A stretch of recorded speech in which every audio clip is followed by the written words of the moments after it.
Okay, now it's on. Oh, now it's loud. For our first panel today, we have Grace Dilley, and I will give you the microphone. Hello, everyone.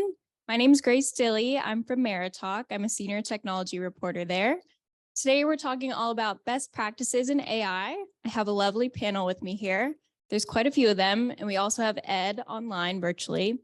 But first, just to start off, I'll let each panelist have a little bit of time to introduce themselves, maybe just less than a minute, I guess, if you want to start. Okay, great. Hi, my name's Karen Howard. I'm the director of the Office of Online Services with the IRS, Division of Treasury. So excited to be here with you all today. My role, first of all, I am not a career Fed. I have been with the agency for about 2.5 years, came from the private sector in various roles that had to deal with user experience, customer experience, frontline customer touch points in retail, manufacturing, and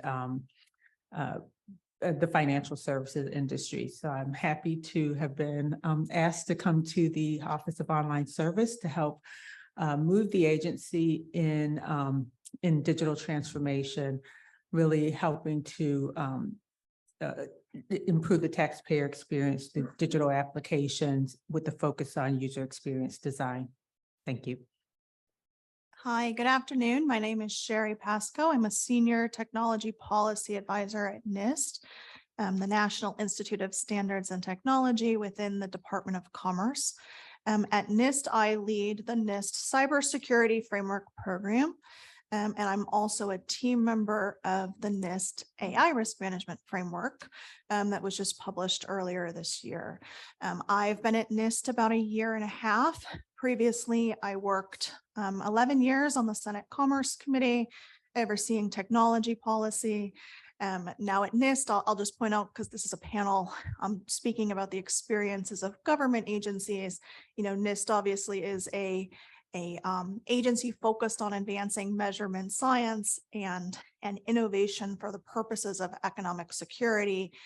We do use AI across multiple disciplines in our research, but my work centers within the IT laboratory, which is focused on developing kind of guidance and best practices for the development and use of AI. So that's primarily what I'll be speaking about today. Thank you. Hi, my name is John Smirka. I'm the research senior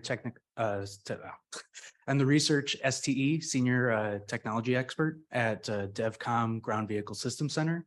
We're a subordinate lab of the Army Futures Command.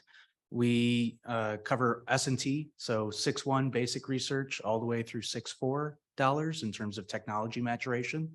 My role is essentially like a chief scientist position for the robotics division. We, engage in industry, academia, as well as do our own in-house AI development for robotics. Hi, everyone. My name is Jennifer Diamantis. I'm from the Securities Exchange Commission's Office of Information Technology, and I'm in the Office of Strategy and Innovation within that group. Our office houses the agency's AI program, including the technology and the governance. The senior counsel and advisor to our Chief Strategy and Innovation Officer, who also heads up our AI program. I'm also required to kind of give a little disclaimer every time we speak. Our agency requires it, so to get that out of the way, I just have to say the views I express here today are my own and do not reflect the views of the SEC or any of its commissioners or other officials. Thanks. That's always a great way to build your credibility when you come and speak to. Thanks to our general counsel. Good afternoon, everyone. My name is Vanessa Altis-Manier. I am here from DHS USCIS, which is Immigration Services. I am a division chief, so I'm not as high up as some of my colleagues here, but we do a lot of the data analytics that are in the Office of the Chief Data Officer, which sits within the Office of Performance and Quality. Our office is FOIA'd more than many other agencies and offices in the United States. So we know how to respond to inquiries, as well as often requested reports. So it's very important to be able to apply AI and ML in the work that we are doing. And a little bit about us being a data shop. Is that me? I don't know. A little bit about us being a data shop. On a daily basis, on average, we actually adjudicate about 32,500 requests for immigration benefits. We welcome approximately 3,800 new citizens in our naturalization ceremonies, and we issue about 5,800 green cards. So as you can see, we work a lot with data and where we can use AI to improve our data processing to become more efficient. That's our goal. All right, next on the line is me. Hi, I'm Katie Baines. I'm the Deputy Chief Science Data Officer, which is probably a title you've never heard before. But you can imagine that in addition to developing our next moon to Mars opportunity, we launch a lot of satellites to collect information about not only the universe, the planets, the sun, but also the planet that we are on. We have over 100 missions, I think, that are actively collecting data moving forward, and that also involves archives that go back to the very founding of NASA and even before that. So we're talking about many, many petabytes of historical data and many, many petabytes of data yet to be collected. So you'll hear from Ed next, who works within the OCIO, but I work within the actual Science Mission Directorate. Our job is to look across all of the different divisions of science within NASA. So heliophysics, astrophysics, planetary, biological and physical science, that's sort of growing lettuce on the space station. And then also earth science, which is where my background is. I'm a computer scientist by training, and so a lot of the work that we've been doing is really looking for efficiencies in archiving, looking at cloud transformation and cloud migration, and also looking at how AI and ML techniques can help us not only extract data about the language and publications, doing NLP sort of stuff, but also how we can use that to help sort of downscale some of our data going forward. So if data is bad, we can sort of recognize it immediately and not use it. So that sort of gives you a really broad brush of what we do. So happy to be here. Thank you. Great. And then I think we have Ed and maybe Robert virtually. Can you guys hear us? Yes. You bet. Yes. This is Ed McClarney. Can you hear me? Yes, we can hear you. Hey, great. So pleasure to come after Katie and great that she's there in person. My name is Ed McClarney. I'm the Chief Information Officer's lead for data science within our information and data analytics services group. I also lead NASA's foundation thrust in artificial intelligence and machine learning. Some of the things that we've been working hard on are getting our arms around AI ethics, trustworthy AI, responsible AI, those kind of things. One of the things that we're considering is, as we publish guidance there, NASA policy and NASA just direction to our workforce, is including something that we haven't really found out there in a lot of the other policies too much, which is the idea of scientific and technical robustness.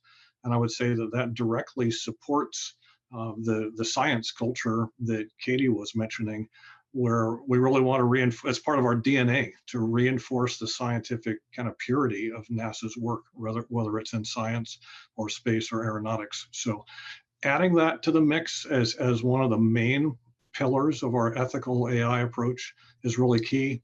Another thing that we're just at the beginning of, probably like many of you here, is grappling with generative AI, large language models, foundation models, figuring out how we can safely allow experimentation and testing there without becoming the next headline where you've seen various companies have exposed their private data via jumping in maybe a little too far, too fast into the generative AI space. So those are a couple of things I'm working on. I'm glad to join you all virtually.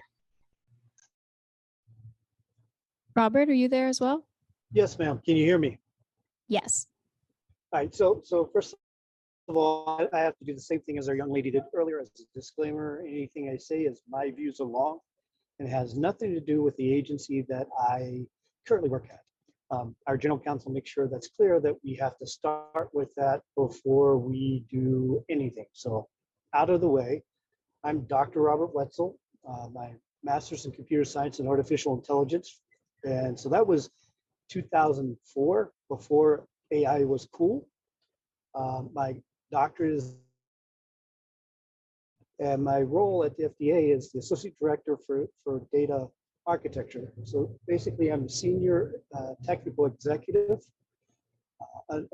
Unlike a couple of folks here, I've been in the government for over 33 years. I'm currently talking to you from a Penske truck somewhere in Colorado because I am retired from the federal service and I'm moving to my cabin in Rye, Colorado. So you guys caught me on the road to what's next. So biggest claim to fame, what most folks don't realize, I've built one of those unknown people. I built the largest information system in the world for the Department of Defense. It's being used across every federal agency today. So I'm the most unfamous person that you've never heard of. Awesome. Well, we're glad you could join us from the road. Thanks for hopping on. All right, we're just going to jump right into our first question here, and I'll leave this open to anyone to respond. But the first question is, how have government agencies been utilizing AI in recent years, and what are some of the most successful initiatives that have been implemented? If anyone wants to jump in and start, go ahead. I'll start. I can speak to, in December of 2020 was when the executive order came out that really helped, kind of put the focus on AI and the use of AI. So I think that really accelerated and kind of gave the nod and permission for agencies to start really delving into this. It also, kind of put a mandate for us to be responsible, manage AI and the data that is behind the various chatbots and other AI-driven devices in an ethical manner. I think where we in the agency have been very successful in using AI is really to bring efficiency in, well, everybody knows the agency doesn't move very fast. And I think what the data and AI is enabling us to do now is to be able to recognize through various audits, through tax related activities, through compliance activities, but very important to me in servicing the taxpayers in a way that's relevant and beneficial to them. So using it for auditing and for recognizing patterns and in a very efficient and effective way, so that we can better serve and create an agency that people enjoy working with, using the data that helps us to enhance the experience as well as understand where there are opportunities to continue to improve and act faster. So I guess I'll jump in next. The how for us in the robotics space, I can't speak for all of the Army, or even all of GVSC since we're so big. But we've been doing AI and robotic perception for quite some time, and that's starting to move more into robotic control. But the how is actually really more about how we're engaging academic and industry partners. They're doing most of the actual development. If industry and academia is performing well, that means the DoD is going to be performing well. So we focus a lot of our effort on how we reuse or share capability across the enterprise. And that's, really starting to pay dividends because everyone can seem to bring something to the table. It's about how we use it or who else is able to use it after we've already got it.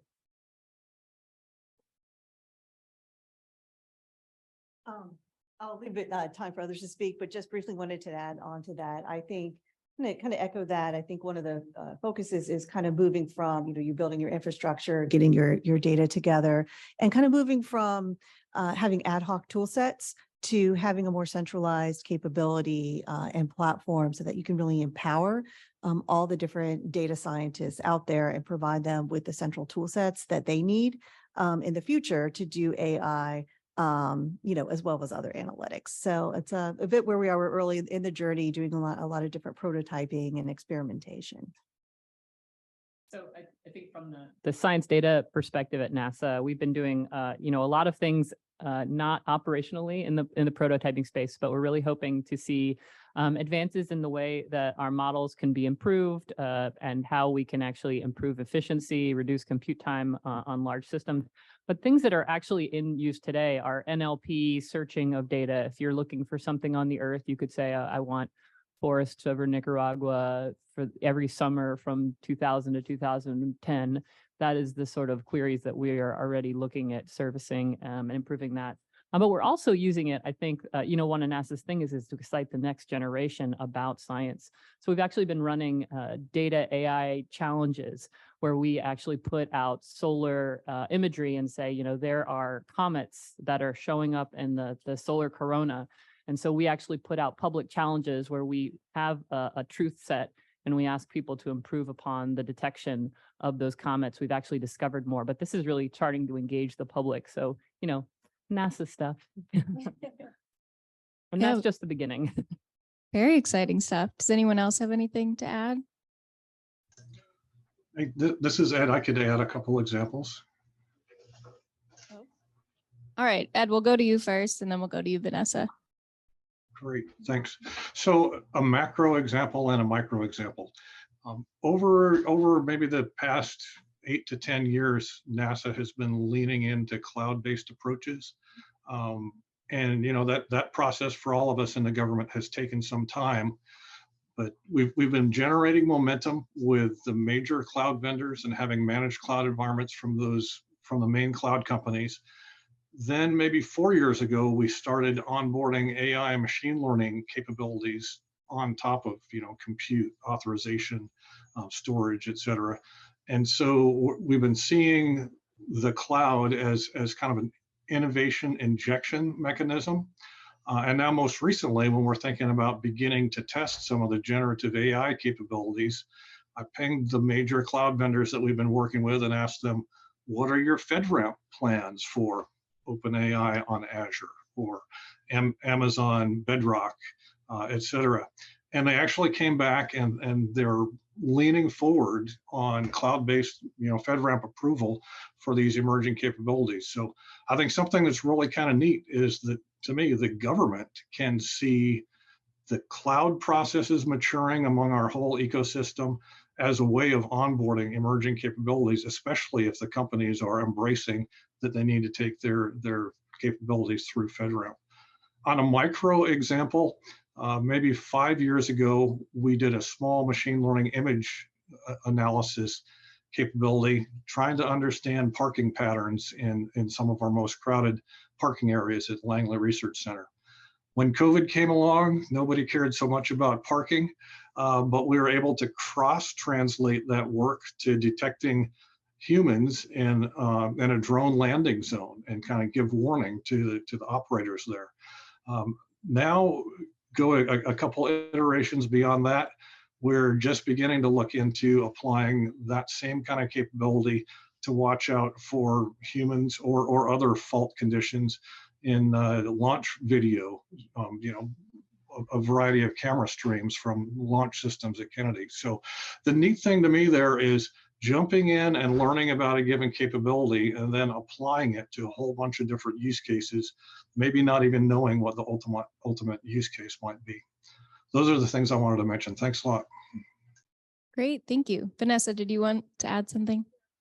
Okay, so from the immigration side of the house, when we're dealing with a lot of casework, we always have to validate and verify information. And we've been using different capabilities and functions within the machine learning space to do that. And we've been pretty successful because when you think about having a lot of data, you want to have great computational power. You want to be able to compile quickly. Making that information available in an interface or some area where everyone can have access to, and you're maintaining all the right privacy and security, those types of concerns, that's something I think that we built successfully at CIS. And one of the key functions we've built is really entity resolution.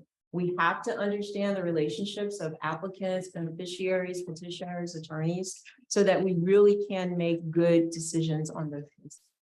So I just wanted to share that. All right, thank you. Well, I'm going to pivot a little bit for our next question, but that is, what specific challenges have government agencies faced when implementing AI, and how have they overcome these challenges? So I don't know if anyone wants to jump in. I I can put start. my hand up. I don't know if anybody can see it. I pulled over so I can talk without running into people off the road. So basically the challenge is that there's a misconception about how AI works at several levels. And the thing is, a perfect example is the generative AI. The chat GPT is out now and everybody's like, this is awesome. Truth is, the same capabilities were here 20 years ago. The difference is now is that you don't have to understand the prompt programming language. There's an interface that anybody can to understand the advance in the generative AI. And then, of course, the computational power is now cheap enough that it makes it feasible.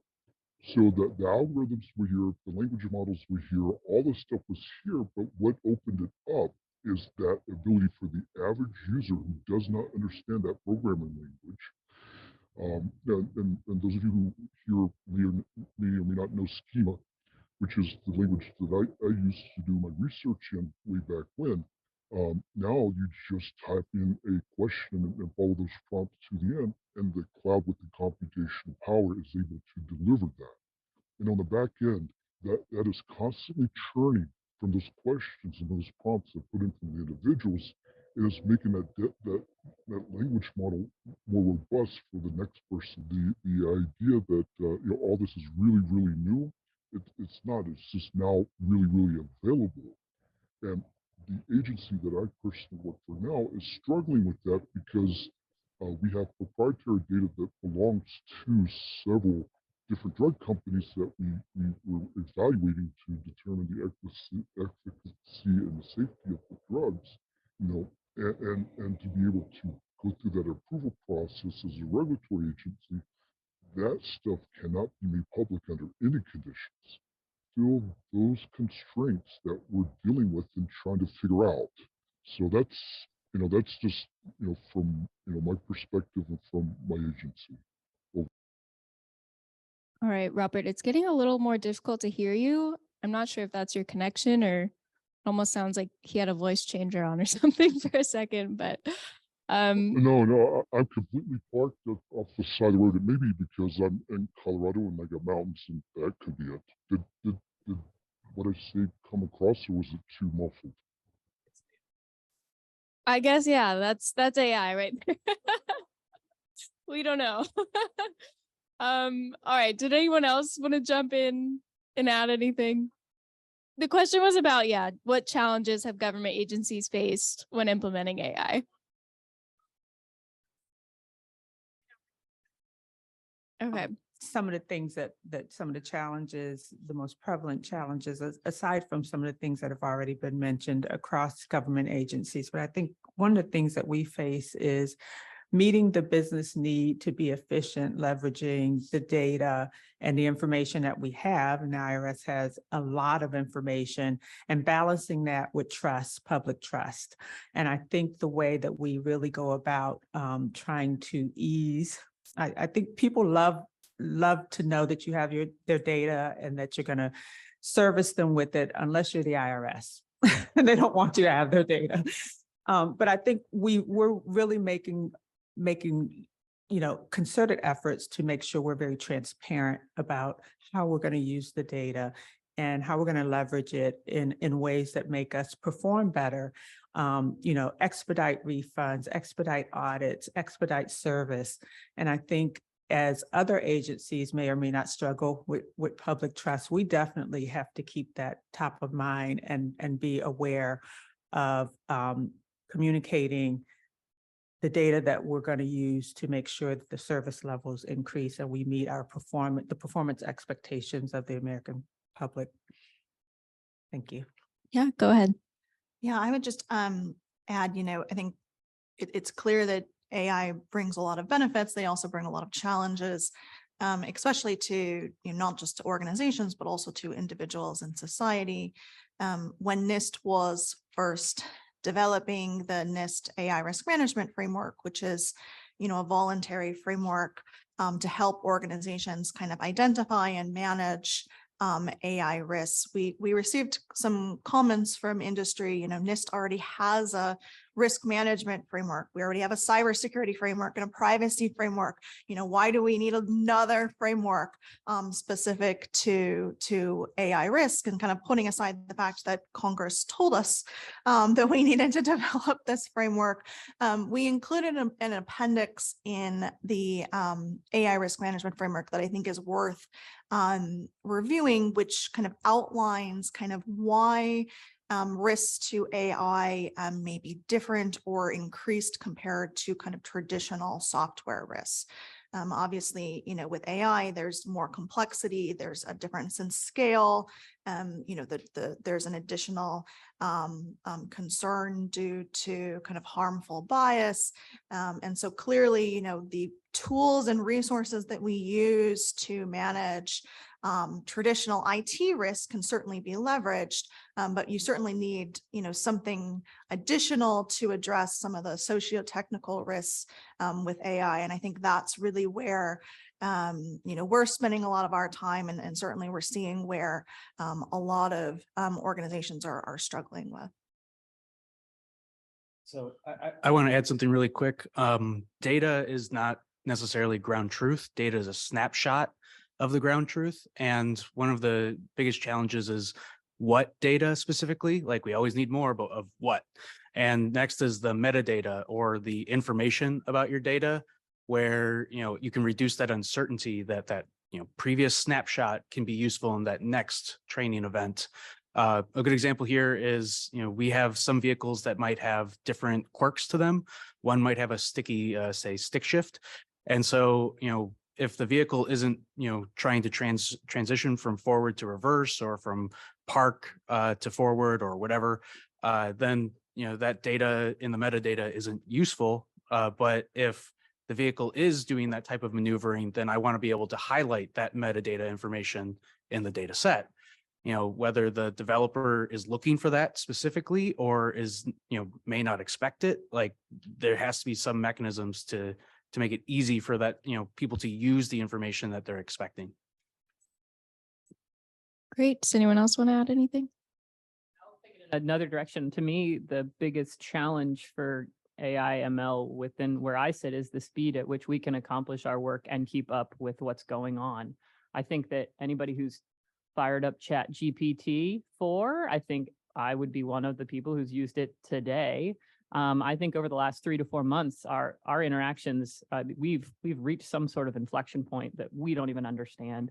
And I think that to try to develop a strategy that's going to help you long term while really not understanding what's going on right now, or the speed at which that goes, I think keeping up with that is the real challenge for us. So we've and maybe you're going to ask this question next, but I think partnering with folks who are keeping up and doing cutting edge work is really been the sort of way we mitigate that challenge. Yeah, those are all very real challenges. I will get to that eventually, but now I wanted to ask, what are some of the best practices for AI utilization within government agencies, and how have these practices evolved over time? So this is a panel about best practices. We got to ask about them. Does anyone want to start?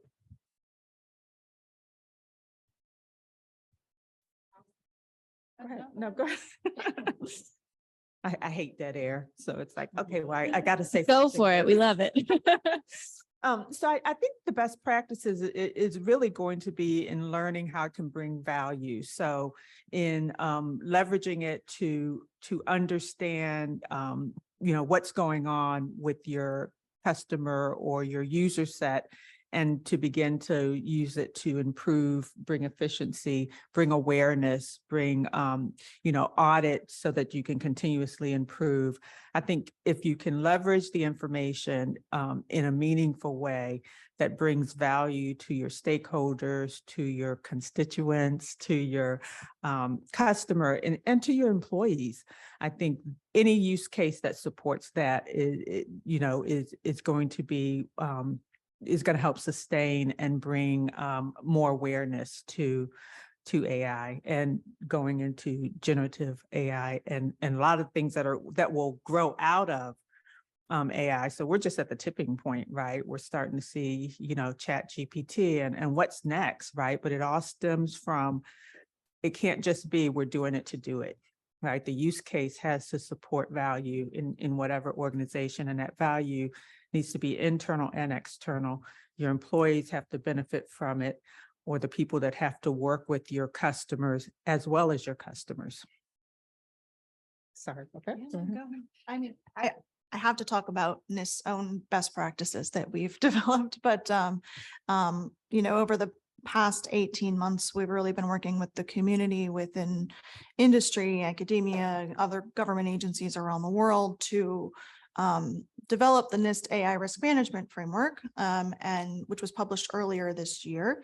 It is a kind of comprehensive framework to address risks of AI, and really focus on incorporating trustworthy considerations into the development and use of AI systems.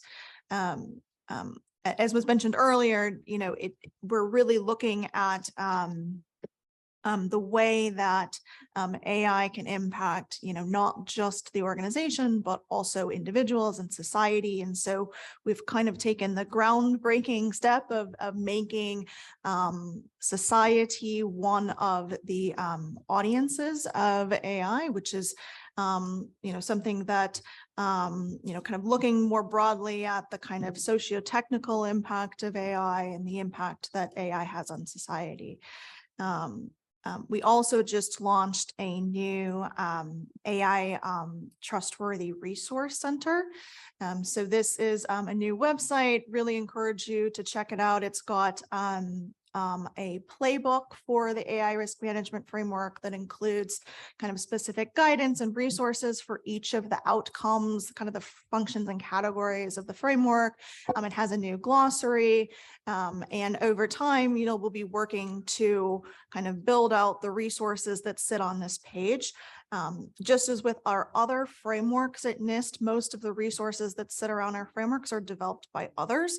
So, encourage my panelists to kind of share the resources that, specific agencies have developed, but also encourage all of you to kind of share, how you're tailoring the framework, kind of specific resources that you find useful, so that we can create this kind of hub of information for folks to leverage. Oh, we will. Ed, do you want to jump in? I see you guys have hands raised. Sure, I've got a quick one. I heard at a major industry symposium several years ago, if you want to make a transformation happen, educate your workforce. And so we've been really leaning into that for all parts of NASA's digital transformation, to include AI and machine learning. Whether it's making sure that our core NASA training capabilities have the right content in there, or educating senior leaders about what's going on with generative AI, or encouraging people to take longer form courses. I think there's a lot that we can do by educating folks and helping them help demand the transformation in these emerging areas. Great. Rob, did you want to jump in? We'll see if your audio is better this time. Can you hear me now? Hello, can you hear me now?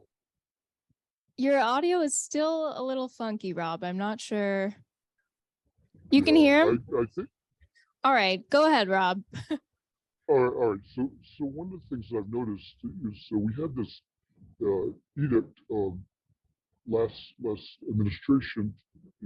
We're taking everything AI. So there's a lot of funding that got sent to government agencies, and so we stood up all these AI difference. And the thing is, as a computer scientist, I kept asking my people that I work with, is AI the best choice? So part of the best business practices is an AI use case. If I can use statistical rounding functions, it's going to cost a lot less. And what I mean by cost is computational cost. And of course, overall dollar cost can deliver the same outcome. So, running the experiment, I used an agent-based modeling on the project, and the cost to deliver the answer from the agent fairly substantial. That I could actually got the same answer within 0.002 of each other using rounding functions, same data set, scientific laptop. So the first thing that I talk to my team and everybody that I speak to is AI really necessary, or is it just because it's cool? Oh, sorry. And that goes with the education that Ed said earlier, because if you're educated to understand when the right time to use AI, that's very powerful. Great, thanks. Does anyone else want to hop in? Mind that one of the distinguishing factors of AI is there's an algorithm involved. And when we talk about risk and risk management, a lot of it is tied to or related to the fact that you do have an algorithm and this fear of kind of a black box. So the existing structures, processes, things we have for traditional technology may not be enough. So I would, say as best practices, think about, do you need different roles, different responsibilities? Do you need an algorithm owner? Who really owns that? Who understands that? Who can explain it? How is it documented? How is it being monitored? Data can change. Maybe the algorithm does it continue, to function. Needs change. So you might need different mechanisms, and it might be continuous. It's not something you deploy out and you walk away until someone reports a bug and you need to fix it. So that would just, in terms of best practices, I think kind of keeping in mind that different structures and mechanisms will be needed in this space. Yeah, and to kind of build a little bit on that, there was a paper published a few months ago by some, people from MIT about model decay.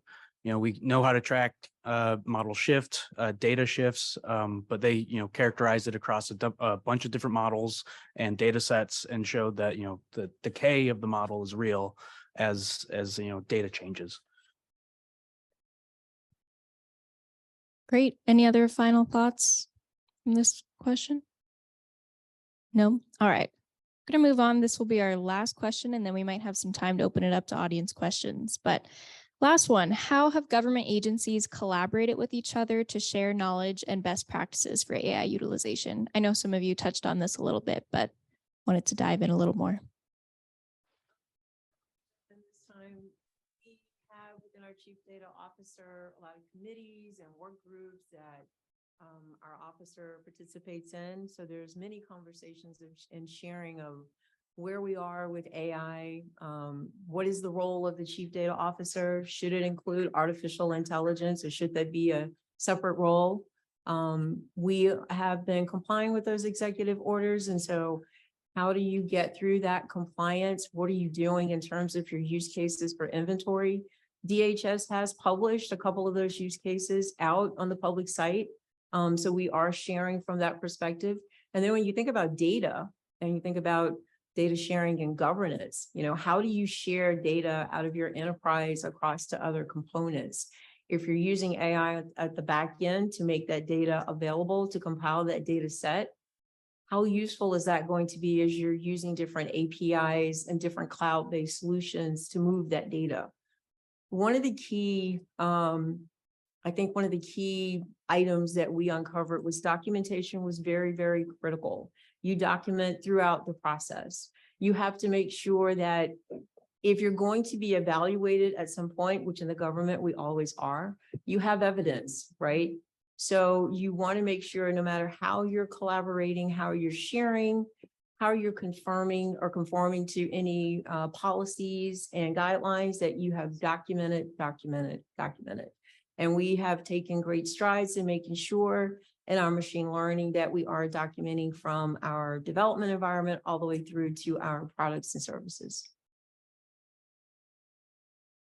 Go for it. So to get into a pretty tangible collaboration. So I think that we've been participating in, as Ed mentioned earlier, we talk about AI ethics at sort of the federal level amongst lots of partner agencies. But to get into a specific thing that's relevant to earth science, we've actually been partnering with IBM, which I know is not a federal agency, but also in concert with some folks in the DoD community, the Department of Energy, NOAA, the Army, I'm checking my notes, and the NSF, with observations from the European Space Agency and USGS on foundational models. And we're kind of taking two tacks here. So I think most people, when they think of foundational models, they're thinking of large language models.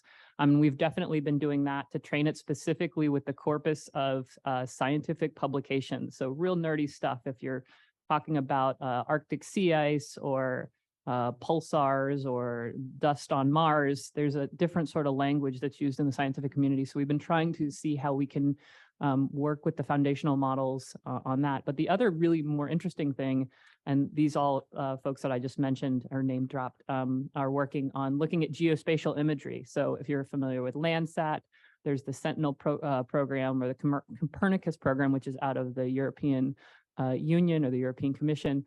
And that has produced large volumes of images of the entire Earth.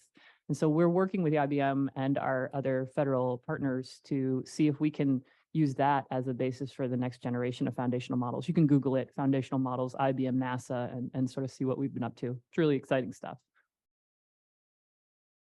I have a non-government answer. It's kind of an opinion more, but the government is big and we have lots of mechanisms for sharing. Usually I've found that the limits are human bandwidth. And further, if I had to change one thing about the government, it'd be using PowerPoint charts as the main mechanism of sharing information. They're just not easy to reference, search, and they're often not very thoroughly or complete to represent the information. And I'm just as guilty as everyone else. But that is a real bottleneck that I'm finding, at least in the Department of Defense. Yeah. Do you want to go first and then I'll hop to? I'll just state that there's several interagency committees that NIST sits on, and as somebody that is one of the few people at NIST that gets the honor of sitting on those, I completely agree with you about the bandwidth concerns. There's one that I'll point out because so NIST co-chairs the ASWIG, which is the AI Standards Working Group. This is made up of federal agencies that are really to share information about standards development associated with AI. So for agencies that want to participate in kind of technical standards building or just want to leverage standards that have already been developed, I think the one thing that we find with agencies that are kind of overseeing, technologies within their own space or are looking to oversee technologies within the sector that they oversee, there's already standards and guidance out there. Sometimes it just is helpful to, kind of talk to some of your colleagues about what already exists. So encourage you, if you're a federal agency, to join that working group. Robert, did you want to jump in? Yes. So hopefully you can hear me. If you can't, just interrupt. I'm going to put a plug in for NIST. I've been working with NIST off and on for 20 plus years. And every group that I've worked with in setting up standards and setting up, the frameworks, these things are work that is immensely useful for all the agencies. So if you're not in the know, you need to get in the know. And so I was going to be joining another NIST group, but unfortunately, like I said, I'm retiring. So I think that's the end of it for me. But there's plenty of work to be done. So those groups like that. And then you have hidden factories. Hidden factories are those of us who are in the field doing the work that we have associates. Like we have a panel of people here now. I've got your email addresses. I will be spamming you. And then, if I have a problem, I reach out to my group of folks that I've been on panels with. Been doing this for 20 years that way. And we have a immense unofficial group across multiple federal agencies when it comes to data, when it comes to emerging technologies and data transformations. And so for me, most of the folks that I associated with in the beginning are now already retired. And we were trying to bring up the next group, and I just turned my spot over to a young lady inside of the FDA. So those are called hidden factories, not official, done. And if anybody wants to see how that actually works, look at the Vulcan Challenge. It's on the internet. That was multiple agencies coming together behind the scenes to produce something that should have taken a couple years to produce and get to market. It took less than 90 days. So official groups like NIST and your own groups inside your organization, and then look for hidden factories, because that's the workforce of the federal government. The people who are boots on the ground, as we used to say in the military. Thanks. Anyone else want to jump in? No? All right. Well, we have about 5 minutes left. I wanted to open it up if anyone else had any questions to ask the panelists. Don't be shy. Sure. Hi, Dominic Sale, REI Systems. So you've talked a lot about specific technologies and some occasions where they've been used in your agencies, and we talk about frameworks. But I think what I haven't heard a lot about is the middle piece of governing these technologies within your agencies. Have any of you started to see how governance is going to happen, or glimmers of it? Is it going to be through the CIOs, through the CISOs, or entirely new entities that are yet TBD? It's interesting to hear your thoughts on that.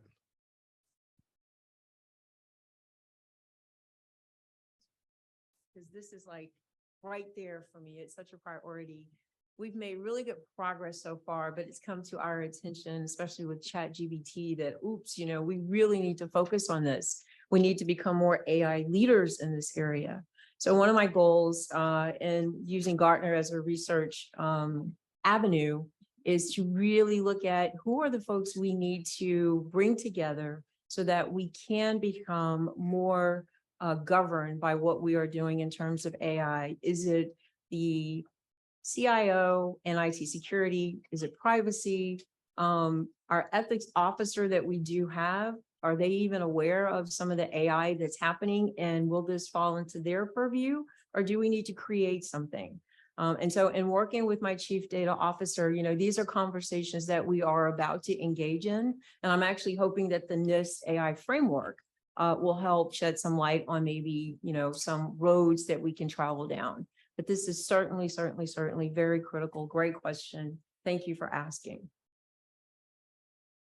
I would add that for our agency, the Government Accountability Office is setting the standard for how we operate. They have a huge initiative that they've started publishing that really focuses on how we go about this. And the executive order that came out in December of 2021 requires us to actually define every year how we're leveraging AI and what we're using it for. So it's bringing that oversight and that governance to make sure, again, getting back to public trust, transparency, accountability. So between the government of the Office of Accountability and the executive order, we're starting to see that framework for governance that's really going to drive how we deliver AI in a trusted way. And I'll just add that the NIST AI risk management framework has 5 functions: govern, map, manage, measure, manage, map, measure, manage, too many M's, with govern being that kind of central function that sits in the middle of everything else, right? So governance is really critical to managing AI risks. And I think within that function, we have, specific outcomes that should be met, including, just to add, the importance of cross collaboration. So your security teams, your privacy teams, your ethics teams, your lawyers, your acquisition folks are likely all sitting within different teams within your organization, and the importance of making sure that you're collaborating across different types of disciplines when you're looking at AI. We did not define, whether it should be the CIO or the CISO. I think if we, it's probably a little too early to do that. And I think if you've looked at how the cybersecurity field has changed and, whether CISOs should report to the CIOs or report to the board or report to the CIO, we're not going to step in the middle of that at this point in the stage. But I think it's really important to make sure that regardless of who it is, that kind of cross collaboration and responsibility exists. All right, Rob, I think you're going to take us home on this one. All right, so we've already done this. So I was part of the group that stood up the AI steering committee. And so we have a steering committee at a individual office level, which is like a directorate. We have the AI governance board that sits at the FDA. And then we have it also at HHEs together and have a cross mix of folks from across the gambit. So we have general counsel in there, we have CISO in there, we have our chief data officer people in there, we have our representation of our user base in there and our scientists. So that started the conversation by putting this board together, stood up the charter, put together the list of things that we're basically touching upon. And every year that we'll reevaluate and make adjustments as needed. Right now, what we've done, we have that reporting, mandatory reporting. We just got through finishing that again. So we were able to reach out down to the individual project level to answer that question for the GSA folks. And in the future, like right now, we're redefining allow or not allow generative AI within the agency. And any future AI that comes into play, we'll have a playbook that will follow to say how it gets implemented across the agency. Over. All right. Thank you. I think that's all the time we have, but could everyone give a round of applause to our panelists? They all did great.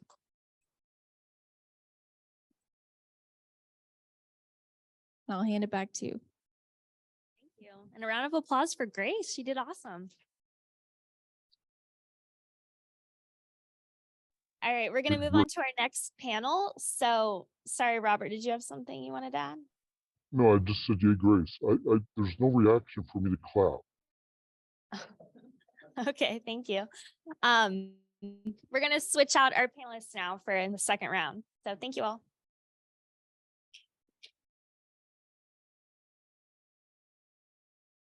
Can you guys hear me okay? Oh, awesome. So we are going to begin our panel with a round of introductions from my panelists here. So if you guys could share with us who you are, what it is that you do at your agency or organization that you represent, and anything else you'd like this group to know about y'all to begin with.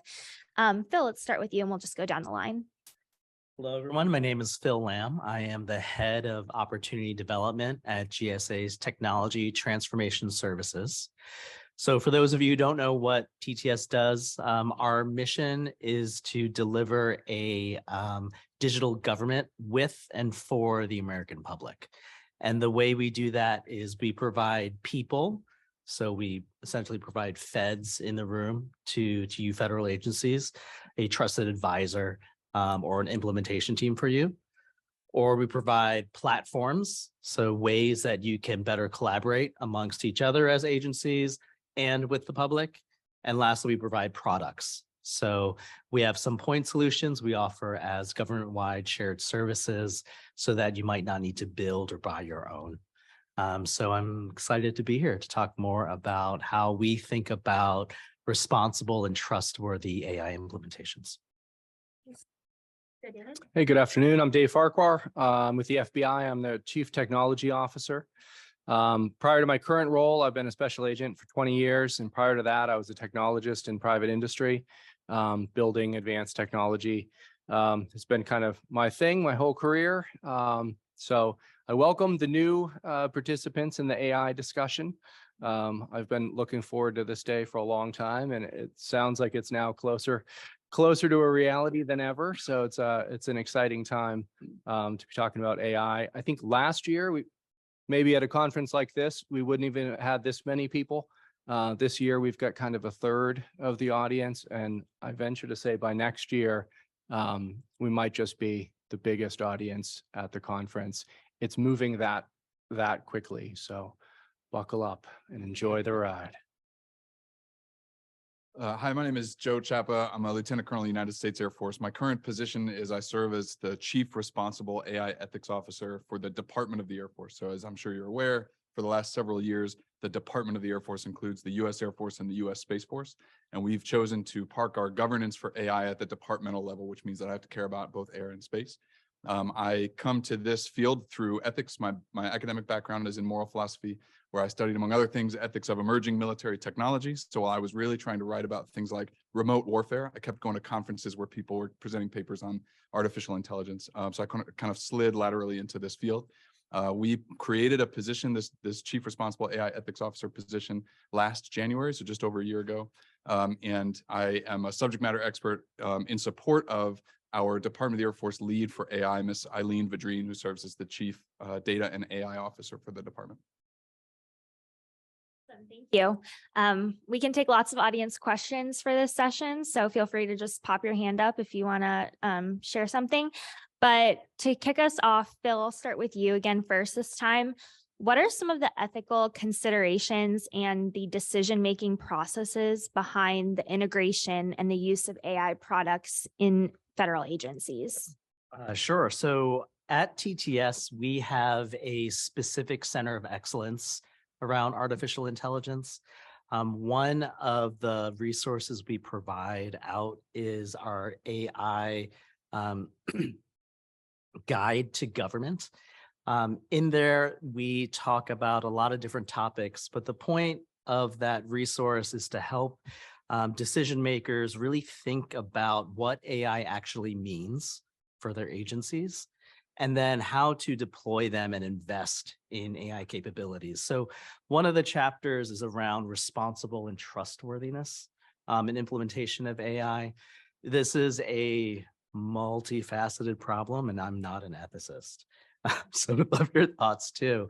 But if we were to distill it down to three major components to think through, the first is taking a strong look at the data that goes into your training models, as well as the subsequent outputs. The models and algorithms are only as good as the data, and be able to look at it from a unbiased view to ensure that whatever inputs you're getting aren't skewed one way or the other, ensuring that the outputs that you're receiving, they're measured in a way that isn't skewed as well from a bias perspective. That's important. The second element that we like to think through is ensuring that you have a diverse team that's looking at your models, not just from the beginning, but in the development of it, in the operations of it, as you think through it. And when we say diverse, I don't mean ethnically diverse, though that's great too. We mean diverse in terms of perspective. So it's great to have a data scientist, if you're lucky enough to have data scientists. You also want to have program-specific specialists that understand what you're trying to impact. You want to have IT specialists that are operational, so they can understand how this thing is going to work. And if it requires a lot of compute, how is that going to impact your operational capabilities? And then finally, you want to have users as part of this integrated project team. So you want to have these diverse set of perspectives participating in the team. I think the speaker, she was here from SEC, mentioned, how do we operationalize these things? And so what we think about having this diverse stakeholder team participating, that's how you can help mitigate some of the ethical concerns. And then lastly, we see a big challenge around visibility and transparency in the algorithms themselves. So you need to know how the algorithm got to the answer. You need to be able to explain it in human terms, especially if you're talking about algorithms that provide outcomes that potentially have a maybe negative outcome to potential applicant, or if it's from a fraud perspective, how did it get there? What flag triggered this? How did you get to this decision? And so having all those three elements, we think could be a great way to mitigate some of the ethical concerns to develop these capabilities. Thank you, Phil. Would either of you like to go next? Sure. So the DoD might be different from other departments in the federal government in this regard. We're a big organization, right? That we have in common with a lot of our peers, but we're also kind of in the business of deterring and ultimately winning wars, right? That's the reason that we exist. And so if you look at all the headlines, right? If you go look at the AI ethics literature, you're going to see lots of use cases about, a hiring tool that was biased against women, or a facial recognition system that worked well on light-skinned faces but worked poorly on dark-skinned faces, right? And these are the kinds of use cases that drive the AI ethics literature. And because we're a large organization, we have to care about all of that, right? Because we have financial systems and we have personnel systems and we have HR systems, right? So all the places where industry has recognized, potential failures in AI ethics, we have to adopt all of those lessons learned for our systems, right? But at the same time, we have to ask questions about how do those kinds of technical limitations that have led to ethical failures in industry, how can those apply in the warfighting environment?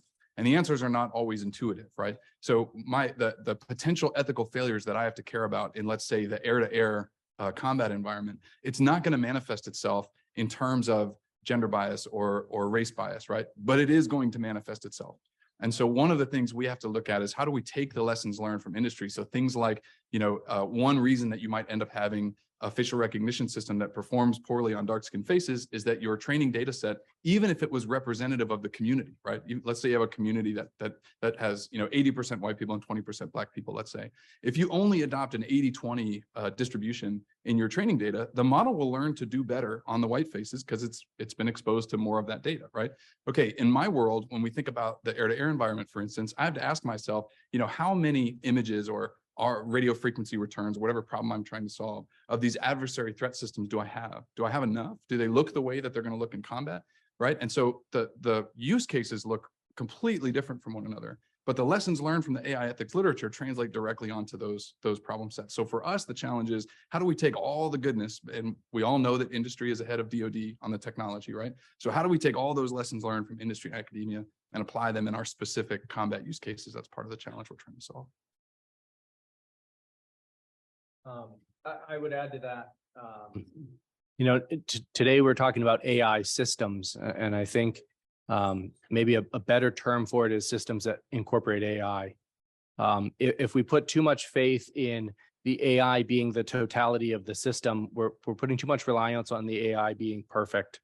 And if we instead look at a system that incorporates AI, now we're able to build some checks and balances on either side of that.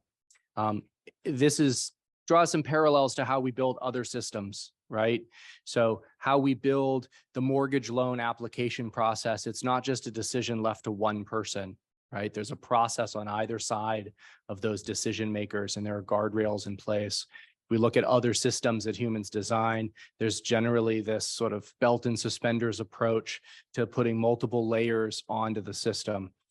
So it's at times intoxicating and mesmerizing to see the performance of some of these AI models. Sometimes they look like they really are amazingly good.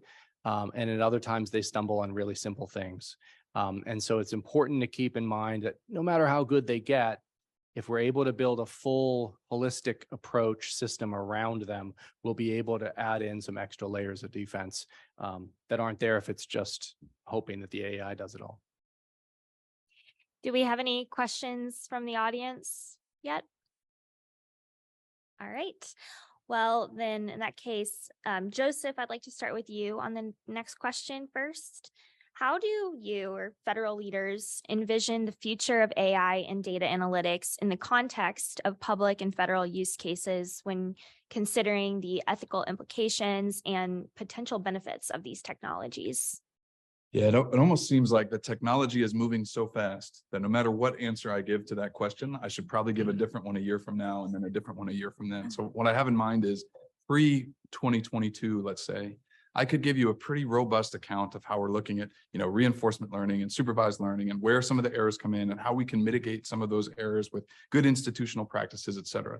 And then ChatGPT explodes on the scene in December and changes. It doesn't change all of that, but but it raises new questions, right? So for instance, several years ago, 2018, I think the Department of Defense passed or didn't pass, but formalized its AI ethical principles. So within the Department of Defense, all the AI that we produce has to be responsible, equitable, traceable, reliable, and governable. Lots of words have been written on those 5 requirements. Well, that traceable requirement, that's going to be really hard to implement in a large language model, right? That didn't exist. That wasn't a concern when they wrote the AI ethics principles, because at that point we were thinking about, relatively small models, right? Relatively simple models where we could demand traceability or explainability from the models. So now we're kind of facing an open question here of, are we going to handcuff ourselves to the original 5 principles, right? And if it's the case that traceability is synonymous with explainability, and there's some debate about that, right? But if we were to say, yes, we are committed to the view that any model we use anywhere in the Department of Defense has to be explainable or traceable, well, then we can't use ChatGPT even to automate some of our unclassified workflows, which, let's be honest, we should be experimenting with that, right? I should be asking airmen to experiment with that in a way that's safe. And that's ethically wise, right? So we're at this kind of turning point where we need to ask ourselves, how are we going to incorporate large language models? What does that mean for the DoD's AI ethical principles? And do we need any modifications going forward? And that's just for one model that gained lots of users very quickly, right? Whatever the next model is, right? We haven't really seen exactly how far GPT-4 is going to go. We don't know what GPT-5 looks like. And so we probably need to have this conversation pretty frequently to ask ourselves, what do we need to update? What's changed about the landscape? Thank you. Would either of you like to go? Go ahead. Yeah, I was also going to sort of split that question to pre-2023 and today. The large language models have brought a ton of attention to the problem. It's a blessing and a curse, actually, because there's some perhaps false hope that these models will all of a sudden erase years of tech debt and suddenly solve long, challenging problems. And so I would encourage folks to start small. Don't start on trivial, useless problems, but start on easy decisions that are lower risk. So maybe not a creditworthiness decision type of issue, or a arrest this person, don't arrest this person, or shoot, no shoot.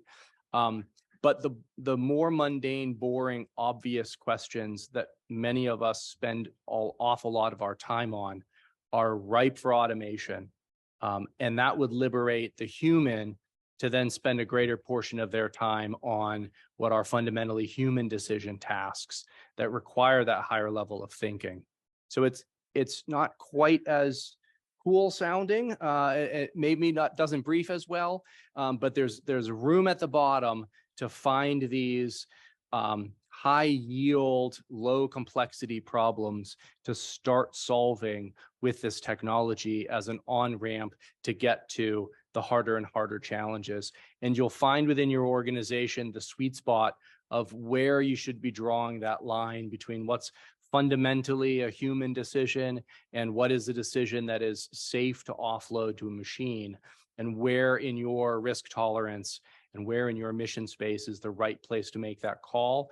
If you start at the really complicated stuff and work backwards, it's much easier to mess it up than if you start at the simpler decisions that are lower risk and you work your way up. Not saying you'll never get there, but you're coming at it from a slightly different direction. And just to back you up on that comment, the work that we see a lot from the centers of excellence in helping agencies is exactly that, where there are immediate challenges where from a personnel or resourcing standpoint, they could just use help from an automation perspective. But to your question about what's forward and what's happening in the future, it's hard to predict. One thing we do know, and I think was echoed in earlier panels, is from a government resourcing standpoint, we are well behind. And recognizing that the private sector is accelerating and moving much faster than us, I think is something we should realize. And so the question is, how do we harness that? How do we help highlight or shape some of that talent and intellect into problem spaces that we as government care about? And so one thing that, one tool that we're leveraging is a platform we have in TTS. It's called challenge.gov. It's a way that we can crowdsource and provide grant money or award money two specific challenges that we can, as government, can highlight. So last year we had an applied AI challenge where where TTS actually funded 50 grand to finalists to come and show us how they've implemented AI and machine learning in actual applied use cases, which was fascinating.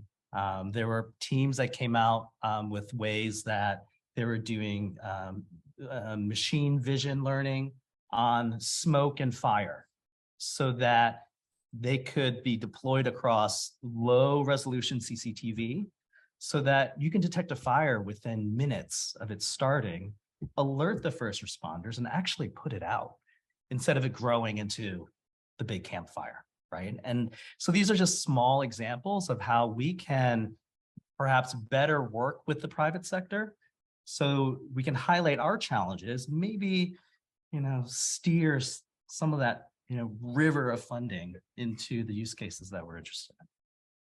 Thank you. I want to talk about strategies for best practices next, but before I continue, are there any questions so far from the audience? Oh, okay, we'll go in the back and then we'll go Ron. Hi. This has to do with the question of how much data. I've read about AI, you need to have a certain amount of data to be more accurate. And I like the approach about having a good process behind it. We have it all automated. That's great. But at the same time, we don't want somebody in jail, the wrong person. But can you give us some kind of idea of guidance of how much information is needed to make it worthwhile, to make it accurate for use case? Yeah, no, that makes sense. It's a tricky question. The sort of flippant answer is the more data, the better. But I think it really comes down to what question are you trying to answer? And so before you even dive into like what model to use and what AI to use, it's really understanding your processes and how you do it now. So what data do humans use to solve that same problem, right? If you ask your users, you won't get very good answers, right? You'll get sort of the classic definition of obscenity, like I'll know it when I see it. You'll get a lot of that. Like I'm the expert, like I've been doing this for all these years, I know how to do it. But you've really got to tease out of them, what is it that you're keying off of? What is it that you're looking for? Now, when you really get below the surface, you'll start to uncover some inherent biases that actually exist in your. If people were truly honest with you, you're going to get some pretty horrible answers out of some people. But the goal of that exercise is to actually tease out what's going into those decisions and what data should we present to the model and what data should we not present to the model. If you just take all of the data in there, you're probably going to remake some of the same biased, untrustworthy decisions that humans have been making throughout time.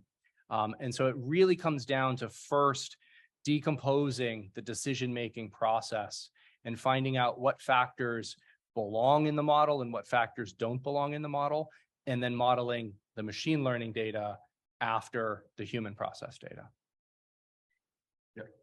Ron, go ahead. Oh, did you want to speak? Sorry. I was just going to. Okay, well, Bill. Just to add to, I'm sorry, I forgot your name. Dan, in preparation for this panel, I asked that same question to some of my experts, and they provided a very similar answer that David did. There are some use cases where they've been very successful with hundreds of data points. I've been talking use cases on the fraud side, identifying anomalies for fraud to, how do we do FOIA requests faster, better, right? And the amount of data isn't as important, it seems, as the speed of feedback where you get the output. So if you have an algorithm, great, it spits out a yes or no, but how fast can you determine if that yes or no is correct? That feedback loop and that lag or potential lag, that's what you really want to shrink down to really improve that algorithm. And that's how you can really start accelerating, getting better and better results. So I would think about that as well as your data set. Yeah, I was going to give a slightly different flippant answer, which is it depends, right? So it depends not just on the use case, but almost kind of how you're combining different AI techniques. So let me give you two examples that I think might help. This is an example from the intelligence community, so I'm going to change some of the details. Let's imagine that there was an imagery analyst that was trying to count the number of swimming pools in Canada. Just hear me out. So this real analyst, this real world person had gotten to a point where after scouring all this imagery, she had just found all the ones she could find. She couldn't find any more, right? And so there's an organization in the IC that offered her a machine learning computer vision tool to try to find additional swimming pools in her area of operations. And this is the importance of having this kind of the integrated team and also more of a DevSecOps approach rather than a slow moving waterfall approach that the DoD is very good at. To work with developers to get the solution that you need in real time, right? So in working with the developers recognized that she actually can handle a really high false positive rate, right? Because she's looking for a needle in a haystack. And so they were able to tune this model in such a way that it's giving her not just, not 100% of the things it tags are actually swimming pools. Maybe only 50% are, but that's fine because the 50% that aren't swimming pools, she can filter out really, really quickly, right? The 50% it found that she hadn't found yet, well, that's pure gold, right? Because that's what she had been looking for in her task. So this is a case where 50%, you would normally look at 50% and say, this is kind of rubbish performance, right? This is not great model performance, but for her particular needs, it's exactly the performance that she needed, right? Here's a second use case that I'm sure many of you will be familiar with. In 2018, there was a Uber autonomous vehicle crash in Tempe, Arizona. It became a really big deal for the autonomous vehicle industry, and some people say that it set the industry back quite a bit. But one of the many things that happened was the computer vision algorithm on the vehicle. It was trained on a finite number of classes of objects to classify, right? This is the computer vision game in autonomous vehicles, is to be able to say, I can tell the difference between a stop sign and a yield sign, right? Well, it was trained to recognize in that list of classes of objects, it was trained to recognize pedestrians and it was trained to recognize bicyclists, but no one ever thought to train it to recognize a pedestrian pushing a bicycle, right? So this pedestrian pushing a bicycle outside of the crosswalk, which it was also prepared to look for, right? But because she was outside of the crosswalk, it kept changing its mind. Is it a bicycle or is it a pedestrian, bicycle or pedestrian? And so by the time the car actually hit the brakes, it was far too late for the car to decelerate. And that was a fatality crash, right? A person lost their life because of that error. Now, you and I, when we were 16 in driver's ed, right, we had no trouble recognizing what a pedestrian pushing a bicycle looks like, right? So if the question is how much data do you need? Well, they did have sufficient data to identify the classes of objects they had considered. They lack sufficient data to identify this edge case, right? And we can debate whether that should have been an edge case, whether they should have thought of that in advance. But the answer to the question, did they have enough data? You have to parse that into, well, did they have enough data to identify this class and this other class and this other class? And the answers are going to be all over the place, right? And the goal obviously is to get to a sufficient amount of data across all of the problems that you're trying to solve. And that gets real difficult real fast. Okay. Sorry. Yeah, no, go ahead. So, I'm thinking of the recently with Mayfield. Think about that's an extreme case in kind of what you're talking about. So I think about monitoring. And so can either any of you speak to best practices in monitoring agents, any kind of best practices there in monitoring to make sure these laws not recognized when someone before they get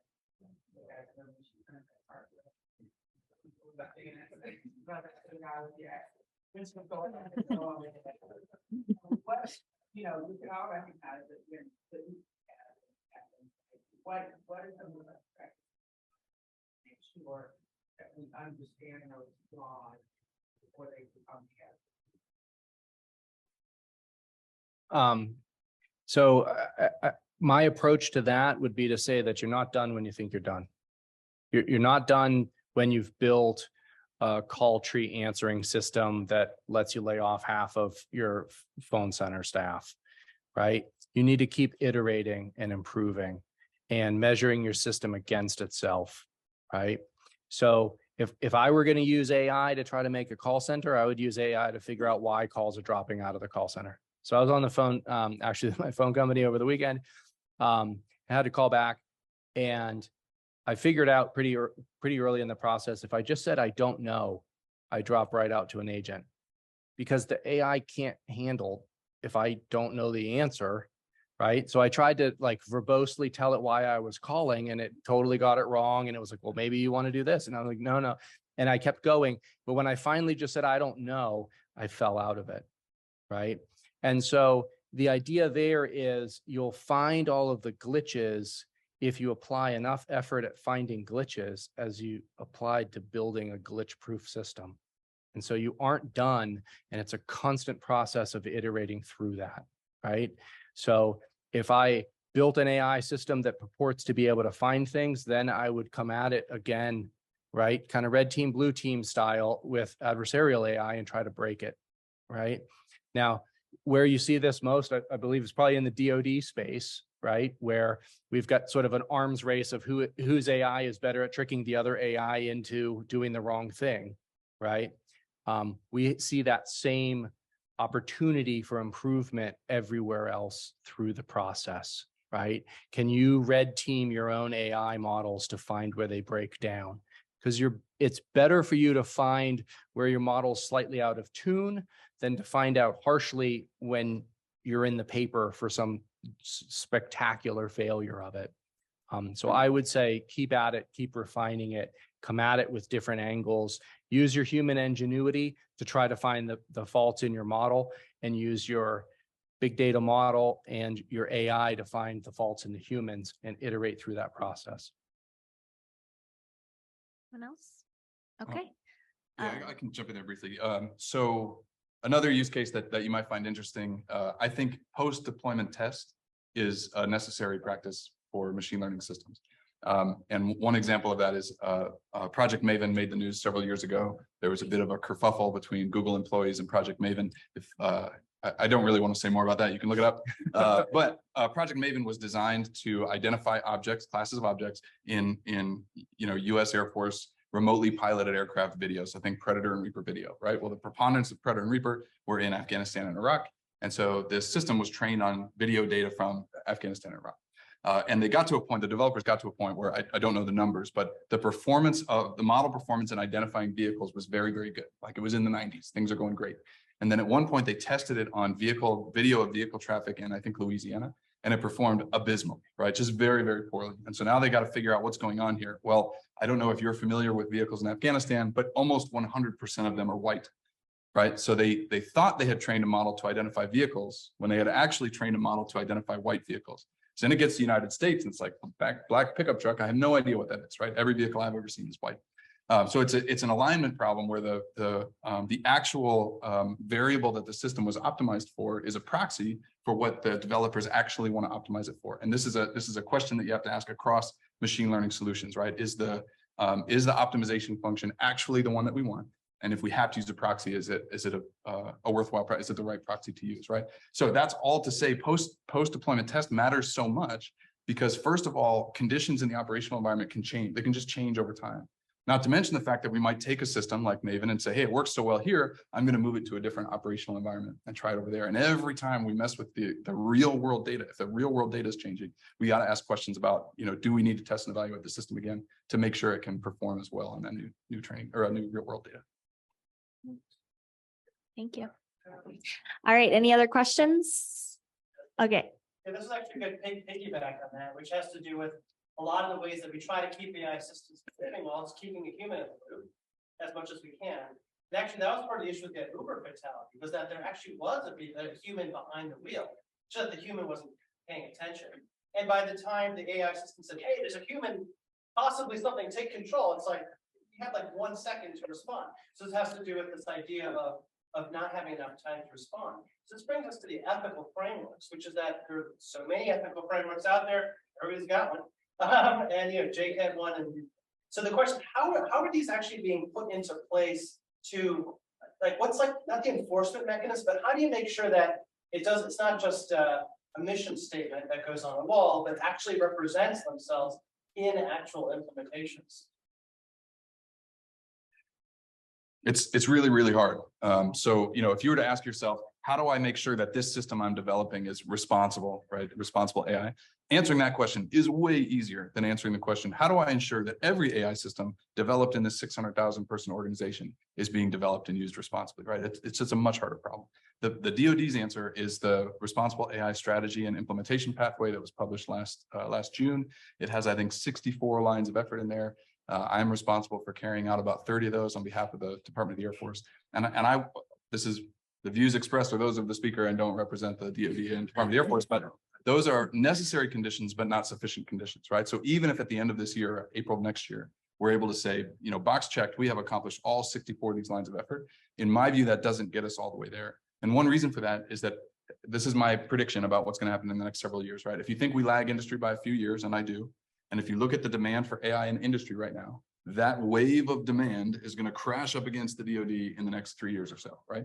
So at that point, program offices are going to be incentivized to reach for commercial off-the-shelf systems, in which case we actually can't influence directly whether they were developed using all of these best techniques that we're trying to capture in our procedures, right? So that's going to be a real challenge for us. It's one thing to require the Air Force Research Lab, for instance, to take all these various steps from the responsible AI strategy and implementation pathway. It's much harder to require that those steps be taken before you buy a product off the shelf. So it's not an answer. It's a recognition that this is a hard problem and we're working on it. So, I would add to that, I'm the FBI's responsible AI official. And so my role is to review every potential and use of AI from a holistic standpoint, right? So I've assembled a panel of people who we are the council that review these. And it's some data science practitioners, some folks with PhDs in artificial intelligence, some ordinary folks that bring a different perspective. And we look at all of these systems kind of across the spectrum of, have you built a system around the AI to keep it in the guardrails? And how do you intend to deal with edge cases? And how does this perform on an edge case? So I would argue that whether it's a bicycle or it's a person, like the appropriate thing, what we would teach teenagers is slow down a little, go wide, and figure out what it is, right? So how do you teach the machines that same thing, right? And so you need to sort of take a step back and again, sort of revisit what problem are you trying to solve? Are you trying to drive at full speed through every situation?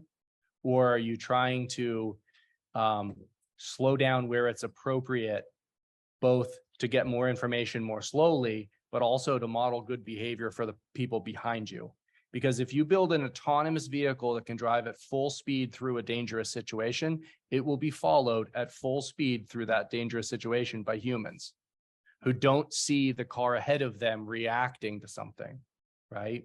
So that's where you can build a little bit more responsibility into the system, because you can build an autonomous vehicle that doesn't roll stop signs like people, but models good behavior about stopping and giving a little wider berth to pedestrians and slowing down in tricky situations. You can actually build into that system something that helps all of the other elements in the system also be a little more responsible.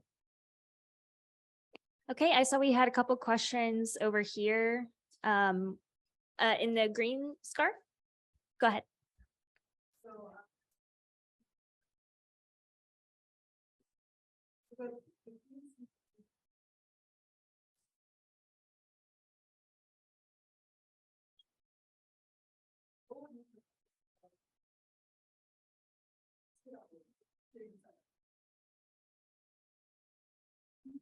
It's a big question. I mean, I will refer you to Secretary of the Air Force Kendall testified before Congress several times in the last couple of weeks. And at least some of those engagements, he asked Congress for additional authorities that he doesn't already have. And so I'm not an acquisitions professional, right? So you're just getting my paraphrase of the situation.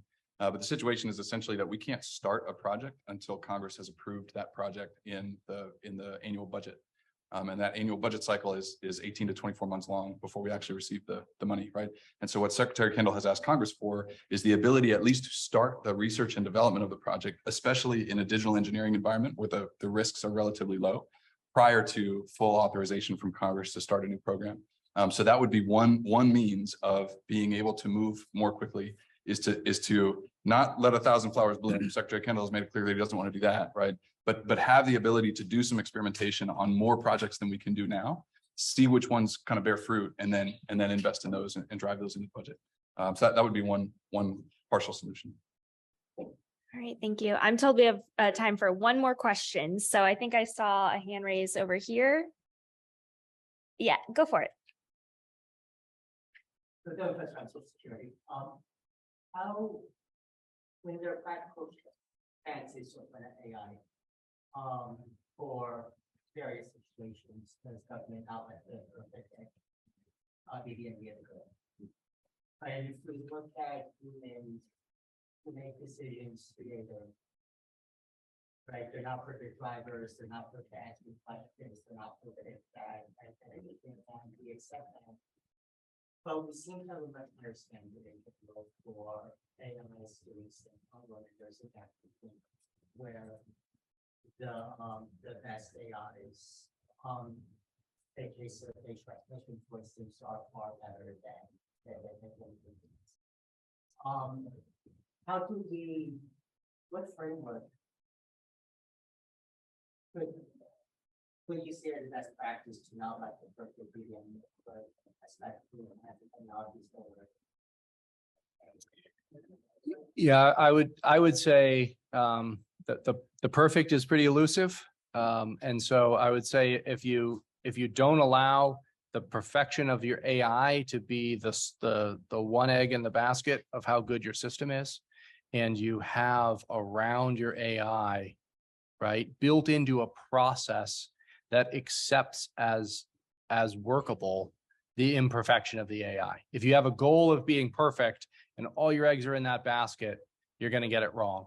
If you accept that the AI is going to get a lot of easy stuff right most of the time and a few tricky things wrong, but you build around it a process, now you've got some checks and balances in your system.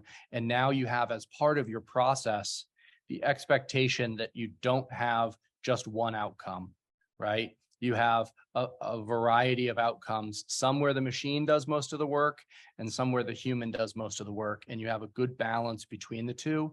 That framework survives imperfection of people and imperfection of machines much better than if you just build one thing and hope you got it right. And Devin, I would also add that before you as an agency want to automate a process, you need to do a discovery process of what is the current process. Let's measure how good the current process is. And that's a human trying to identify a face. Let's get some data around, what is the output speed of that? What are the false positives, false rejects for the person? And that enables you to be able to then measure that against any sort of, a machine learning algorithm, perhaps. And maybe that having those apples to apples data points could help steer that conversation appropriately. And I would just reinforce what Dave said earlier, that we can start with relatively low-hanging fruit. So part of the challenge in my organization is that we've got some very, very bright technical people who understand this technology extremely well. But the only way they're going to be successful at developing and fielding these tools is if the people on the customer side, for us, that's usually operators, are prepared to adopt that new system. And so there's a workforce education element of this, right? Where the operators and leaders, frankly, need to stop thinking of AI as magic and start thinking about it in the terms that it actually exists in current technology. And one way to do that is through the relatively low risk use cases, right? If I could field 1,000 different AI systems where the consequence for failure is relatively low, I would do that just as a means of upskilling the workforce, right? So that when we're ready to start looking at harder problems or problems that have higher consequences of failure, at least we're all speaking the same language about the technology and not expecting some of that, that sweet black box AI magic that's gonna solve all our problems. All right. Well, thank you, gentlemen, so much for being on this panel today. And thank you all for participating. Loved the audience questions. We're going to wrap up here, and we have another panel with Jason Miller up next. So he's looking at me like, no, we don't. Okay. Yeah, you're up. Okay, if our panelists for panel 3? All right, you guys can just take a seat. Jason Miller's your moderator. He'll be up here in a minute. But yeah, hi. Are you Mark? That's all right. Hey, Mark. I'm Kirsten. Thanks for doing the bell. No, I figured no one's gonna move out, so we did something. All right, we're about to get started with panel 3. If we could have the rest of our panelists come up here and take a seat. Jason Miller will be here. Oh, there he is. He's in the back. Yeah. 1, 2, 3. Okay. Yeah, so we got everyone. It's you two. And all right, awesome. Also, Oh, sorry. No, it's I can project. I was supposed to make an announcement about ATARC's podcast on AI turning tomorrow into today. AI proficiency turning tomorrow into today. That's a podcast that we do jointly with now the CDAO, formerly known as the GITEC. So if you get a chance and you're interested, go ahead and look that up on Spotify. And if you like the episode, please rate, review, subscribe, and share. But that is our podcast. And now I'm going to be turning it over to Jason. She gives me my mic back. This is good. I like to stand and walk. So first of all, it's good to be back moderating for a second panel today. Again, thanks to the folks at ATARC, Tom, Suter, Kim, of course, and everyone. It's always good to be here. And I know that this panel is between you, the last speaker, and then happy hour. So we're going to try to get some energy going. And you guys had, for those of you in the last session, had some really great questions. So we'll hopefully continue that. And as you know, if you saw me moderate this morning, you know we're going to start a little trivia to make sure you're still awake. So this morning was about CIOs. Today we're going to talk data management. So you all can't answer it sometime unless if you really want to. So here we go. First, of course, I should do my shameless plug again. Jason Miller, Federal News Network, federalnewsnetwork.com, of course. And I promise if you go to your AM radio station in your car on your way home, press the button. You'll find us on 1500 AM there. All right. So let's talk about trivia. Let's do some trivia. Here we go. CDOs, we're talking about data, chief data officers. What percentage of CDOs, again, according to a 2022 study from the Data Foundation, have been in the federal government for at least 10 years, not necessarily as a CDO, but have been in the federal government in the world of data for at least 10 years. What percentage? It's an, winner, chicken dinner. 80%. But this is what's interesting. 50% say their responsibilities are unclear. So I'm sorry, are clear. That's down from 75%, though, in 2021. So 50 are unclear or 50 are clear. Thank you. Math, not my strong suit. I will fully admit that. All right, here we go. Another one. An interagency team created the data governance playbook in 2020. That was, I think, I don't know if Phil's still here, but kind of related to what Phil was talking about in the last panel. As part of the federal data strategy, how many plays are there in that playbook? How many plays in the playbook? You guys can answer this if you like. Peter, you can answer it too. 10, no. 22 plays, too many. 8 plays, too many. Too many still, 2 plays. 2 plays in the playbook, but each play has 2 sub plays, if you will. There's the data governance and then the data and related infrastructure maturity. Now, again, 2 separate plays like creating a data governance body and establishing a data architecture. All right, last one. This is a money question. How much federal spending on big data and big data services, what's the growth between 22 and 24? What's that growth rate between 2022 and 2024 federal big data and services? Right, but they're looking for growth. It's a growth rate. Yes, I know, but we're dealing with an estimate. So the answer is 0, according to, again, my math skills not the best. Let's say though someone tried to estimate it. What do you think that estimate would be? 60% too high. 20 close. 40 too high. 22%. This is according to our friends at GovWin, a market research firm. A lot of drivers, chief among them, the need for evidence-based decision-making strategies, as well as advanced analytics and AI. But GovWin also predicts that spending on big data hardware will slow because of low cost of hardware, because of the shift to the cloud, and because of the use of data storage alternatives. So a couple tidbits now. You have 6 tidbits tonight to go home and talk with your family and friends at dinner. They will be thrilled All right, this is what I've asked our panelists to do. Take about 3 to 5 minutes and tell you something you don't know about what they're doing with big data, data management, and the like. Again, I don't do bios, I don't do introductions. If you don't know what FERC does, you can look them up. If you don't know what the State Department is, go to the cyber room. And then we're going to get to your questions. So let's start us off. We are unrehearsed and unplanned. Kirsten, you want to take it away? 3 to 5 minutes. Sure. There are a lot The of one places. closest to you. Okay. Okay, right. So I'm Kirsten Dalbo. I'm the Chief Data Officer at the Federal Energy Regulatory Commission. And right, for those of you who do not know, our mission is economically efficient, safe, reliable, and secure energy for consumers. We are not part of the Department of Energy. We're an independent regulatory agency. So I'm obviously biased around data. Data facilitates really all the work that we do. We're a fairly small agency, about 1,500 people. We are obviously not providing energy to anyone's homes, but we are regulating the industry, which means that in terms of what I do, my team manages data governance for the agency and our data management. So part of that, I sort of think of that in sort of 3 big areas.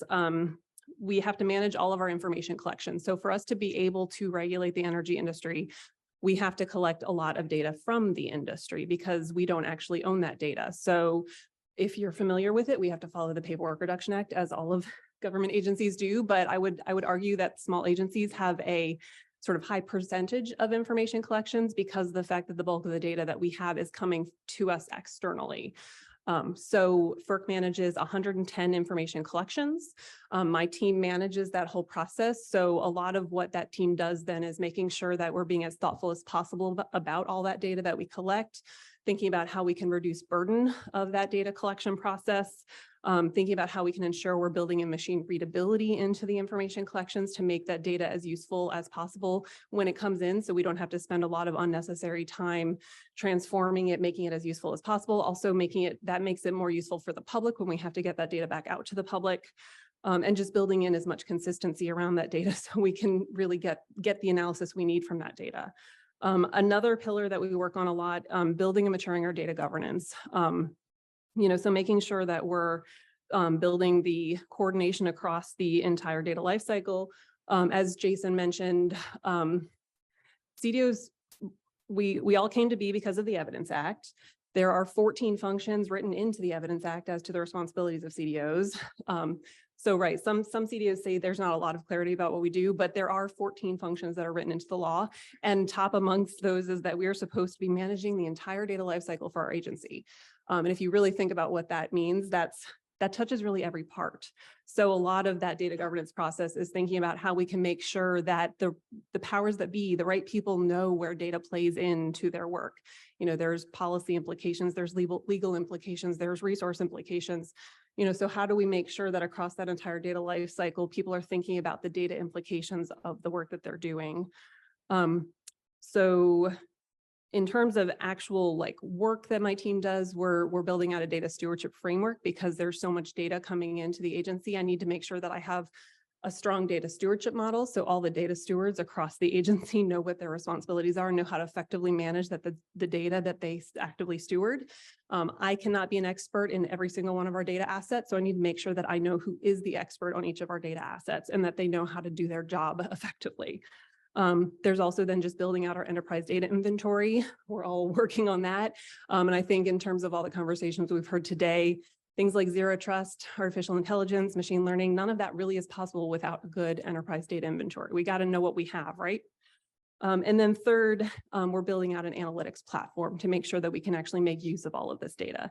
If you've ever heard me talk before, I talk a lot about cooking analogies. So we need to make sure that we're not just providing ingredients, we're also providing recipes through the governance. We're also providing the kitchen to bake in. My team, we actually have 4 agile teams in my team, and we call them Team Kitchen, Team Groceries, Team Pantry, and Team Cake. So that has helped a lot in helping people understand that we need to have a platform to work in, to actually cook in. That's our kitchen. Team Groceries, we need to have good data pipelines that bring our data into our environment effectively. Pantry, that's good governance, making sure we can organize it all effectively. And then Team Cake, can we bake with it? Can we make some cool analytics? So was that my 3 to 5 minutes? I don't keep track. Okay, Yeah. all right. But that was quick. It was good. So let's do one logical follow-up for you. You got me on? Yep, there you go. One logical follow-up for you is, of course, lot going on. You talked about building a data stewards model, inventory. What's the biggest challenge? Is it just the volume of data? Is it how quickly data is changing? Give a sense of where's the obstacles and how are you overcoming them, of course. I would say, you know, last year when I was here talking about a lot of this stuff, a big initiative we were working on was our modernization, our reporting modernization program. So that was our initial foray into the cloud, proving out that we could do this stuff in the cloud. It allowed us to touch all of our program offices, but that reporting modernization was on, frankly, small volumes of data. So now we've pivoted to more of our mission data. And so, right, I think the big challenge now is we have to modify our data synchronization strategies for larger volumes of data. And so that becomes challenging, particularly when we're working with data from many different locations. So we have some amount of legacy applications, so we have to be able to sync data from on-prem environments. We are also in the middle of application modernization into the cloud. So some of our data sources now are in the cloud.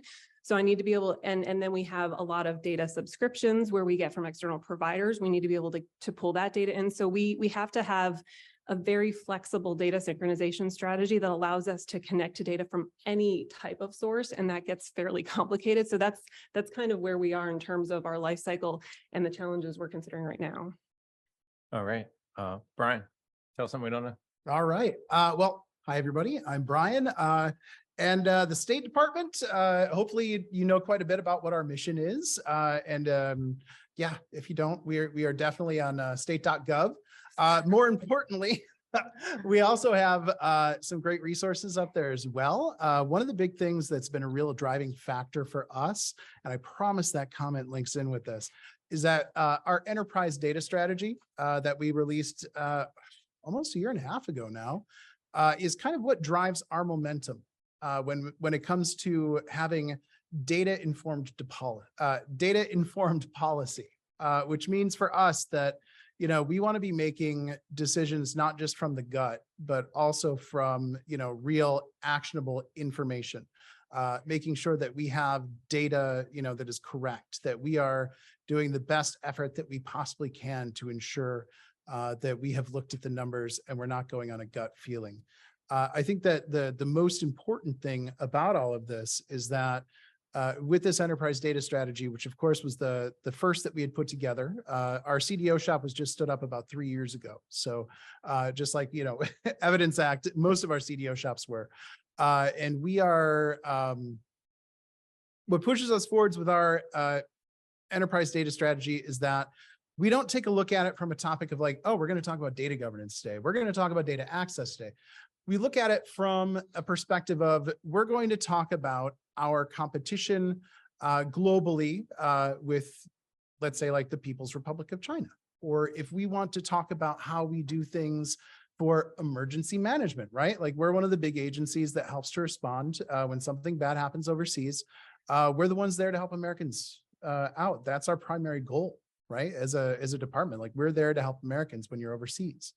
So we have this broad focus. And we said, okay, well, you know, my boss, Matthew Gravis, the CDO, had a great idea. He's like, hey, why don't we do this in campaigns with things that people actually want to talk about? You know, because at the State Department, traditionally, you'll hear a lot of things that, you know, we weren't always data focused.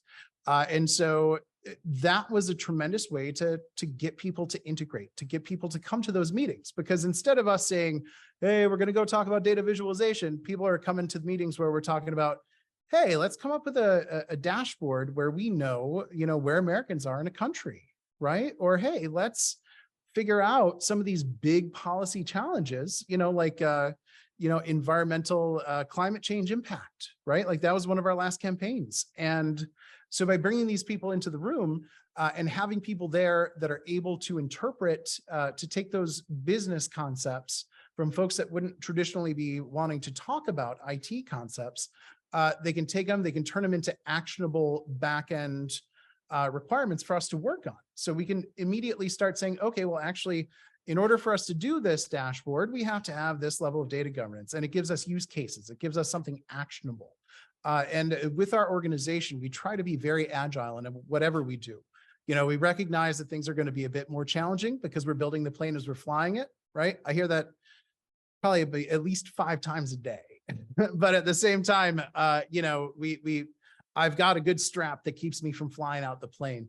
But yeah, it's true. And it's through this kind of, well, we're going to get there eventually kind of thing. And having the culture and having the leadership support to help with that has been immense. And just kind of taking that unorthodox approach to it and trying to get people into the room has led to stuff that we would have never even seen coming. And so that's one of the big things that we've been trying to innovate at the department, is bringing those business owners that traditionally don't talk about things like data governance because they just don't want to, which I don't understand why. I love that stuff, but 99% of the State Department does it. And so we've really effectively brought people in and gotten their requirements and gotten some great, feedback. And we're also teaching them about data at the same time, which is pretty awesome. And we're able to explain, we can't do that dashboard without doing XYZ first. And so it's very use case driven, and it's been very, very beneficial for the way that we've been able to start rolling out our enterprise data strategy. So yeah, that's something you may not know about us. So trying to be cutting edge. There you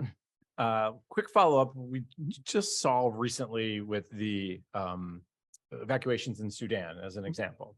You mentioned about the State Department goes and helps American citizens and others get out, whether it's Sudan or what else. How's the data kind of driving some of that effort? Can you give me one of those use cases, whether it's that one or just anything that would you'd want to share? I can certainly give general use cases. Yeah. Some of the more specific ones. I know the Sudan one was just an example, but what's a bigger use case? Yeah. Absolutely. I think that there's a lot of things that we do, whether it's working with interagency partners, and these are things that we've been learning since, between Afghanistan, between things going on in Ukraine, things going on, in Sudan. We recognize that we need to have our data at the most base levels labeled appropriately. We need to know what we have and who can access it. We need to be better about our data sharing agreements, because all of these responses, people have recognized now that, this shop can do some really cool things. And we've bought into people. We've been around now for about 4 years. And so people are like, oh yeah, those guys are really able to do something. That's pretty awesome. And so they'll come to us and we'll say, okay, well, we can only do awesome things when we are able to share data, when we are able to have these pipelines that are secure to go over to another agency. And it's caused us to be able to rethink the way we do things. And of course, when we're in the midst of a crisis, we're not going to sit there and say, well, haha, told you so, right? Because that's not the right thing to do. But you take a note and you say, okay, we're going to come back to this in 6 months and we're going to talk this out, because now we know that this is an important thing. And so that's kind of what we've been doing, is just it's really shown us the importance of interagency data sharing, and at the most base levels, making sure our metadata is on point and that we make a lot of improvements to our data inventory. All right, plenty more to ask you, but we're going to move over to our online friend, Peter from the Interior Department. Peter, tell us something we don't know. Hey, sorry I couldn't be there today in person. Am I coming through okay? Too loud, too quiet? Yep. Fabulous. I'm Peter, and I lead the data team at the Department of the Interior's Office of Inspector General. My team manages data and analytics, Team Cake, for the rest of our organization, and our office more generally is dedicated to conducting oversight of federal programs of the department. In the context of talking through some of our data governance challenges and use cases, I wanted to share a project that is midstream for us right now. We're going to have our first beta of our end product next week. And that product is our oversight of billions of dollars in contracts and grants being awarded under the Infrastructure Investment and Jobs Act. So our data program's philosophy is putting data in the hands of our subject matter experts. In our case, that means giving auditors and investigators the information they need to assess risk, develop leads, and conduct their work. So what does this mean for infrastructure oversight? Well, we've got great data on most entities that receive awards from the Department of the Interior, but we know far less about the subrecipients, often the businesses that actually get the money from the prime recipient to do the work. But right now, we're working to change that. For infrastructure, often our prime recipients are state agencies, many of whom will receive billions of dollars over the next 10 years to conduct infrastructure work related to orphaned wells, abandoned mines, ecosystem restoration, and other critical matters. Without data about who the states hire to do the work and how those recipients are spending their money, we have far too limited oversight of this enormous federal program. So for that reason, we've started partnerships with a number of states, going right to the state agencies to get the infrastructure funds and their data. Of course, every single state uses a different data management system and tracks unique information, and it's been a little bit of a headache, but our data folks have been meeting with their data folks, and we've already had successes. States have been happy to share, and we've been grateful to get our arms finally around our program's data. Subrecipient reporting has been a huge issue in the oversight community for decades, and with a program as important as infrastructure is for us, I'm proud to say that we're working to overcome it. So once we get the data, what are we doing with it? Well, first, we bring in and combine publicly available sources, including entity data from the System for Award Management, contract award information from the Federal Procurement Data System, single audit data from the Federal Audit Clearinghouse, subrecipient reporting system data, USA spending data, and others. And then we combine that with comprehensive data from our internal financial system and other sources like FinCEN, TLO TransUnion, SBA data sources like Paycheck Protection Program and Economic Injury Disaster Loan data, and some other DOI specific sources like lists of entities who violated environmental protections or programs and regulations. Then, once we integrate our subrecipient information with those sources so that our auditors and investigators can see the entire chain of exactly who got how much money when. So when did funds pass from DOI to the state? Who were the subrecipients? And when did the state pass money to those subrecipients? We also do what we call our mega match to find any other entities with links to subrecipients and review their profiles as well. As I mentioned, our philosophy is to put data into the hands of our subject matter experts. So we bring in, integrate, model, and automate the data on the back end, but then use business intelligence tools so that our users can interact with the fully combined end product. And then our subject matter experts can use their investigative and audit expertise to determine where to go next. Beyond the specifics of this project, something I'm particularly proud of is that it isn't just a data team effort. We've been working hand in glove with our auditors and investigators, as well as our state partners, to consider the best ways to assess risk for our specific population, the most valuable flags and sources available to us, and how to make it as useful as possible for them. We didn't go off into a secret data layer and build something that users might want. We worked with our users upfront to figure out what they really needed and make it as easy on the eyes, friendly to use, and functional as possible. And as a result, we've had tremendous collaboration, and we're meeting, as I mentioned at the beginning, on our very first beta product next week. Thank you. I'm going to switch the mic to walk around a little bit and give Peter one quick follow-up question for you. When the subrecipient data, this has been something that Congress has been focused on for quite a bit. There's a big hearing last week about some of the IGs from the it was NSF and NASA and EPA and a few others. Did you build this, if you will, how? Meaning, did you already have the technology in place and you just were able to kind of repurpose the technology? Did you have to have extra funding? Did you get extra funding? Can you give me just a little bit of how you made this happen? Yeah, no, that's a great question. So we were fortunate where we have a decent stack set up with a lot of the data sources I talked about. And so it wasn't that we went to the subrecipients first. First, we focused on building up a good data infrastructure for our primes, and that met our needs for a lot of projects. But with infrastructure, we recognized that it wouldn't. And the hearing that you were talking about in some of those IGs, we talk all the time about what a big headache this is for us, that we are not getting this information entered in a way that we can really use it downstream. So we decided to kind of just take matters into our own hands this time. And since we know what who the agencies are at the states that are getting these, we're just going to them directly. We are piggybacking on the efforts of some other IGs in our community, and we're sharing these same contacts with other IGs in our community. So all of us data folks in the IG community get together and say like, hey, have you met with Pennsylvania for your infrastructure work? And we're doing this on this program, but we're trying to be out in front of this to help all the other IGs as well. And just as a use case, like again, this is kind of novel ground that we're treading. So we can't guarantee that this is going to lead to 75 slam dunks, but we think that this will be incredibly helpful for our oversight strategy and possibly a model that we can use for others in the IG community as well. So no extra funding right now, but if you know anyone who wants to give us some, I would love to receive it. And we're going to get to audience questions. So if you have a question, let me know. But real quick, next week is going to be the release of what? Is it a dashboard? Is it something public or just kind of internal? No. Great question. It's totally inside baseball. So it's our first integration of all of these with our first state set of subrecipients. And we're very early in infrastructure, in the infrastructure spending. States are only now starting to issue awards. So we've got the very first tranche from our first state integrated with all of the tools that I talked about today into an initial product that we're going to run by our investigators and auditors and keep building from there. And hopefully if that template goes well, as we continue ingesting all of the other state data, we'll be able to push it in a similar framework for them. All right, questions from the audience? We'll go in the back. There you go. All right. Different speakers. Oh yeah, of course. All right, it's my mic. Remember that. Just tell them who you are, though. Oh, I'm Dennis Jerome, IRS. Kirsten, this is a question for you. You made some reference to your data pipelines, governance and analytics.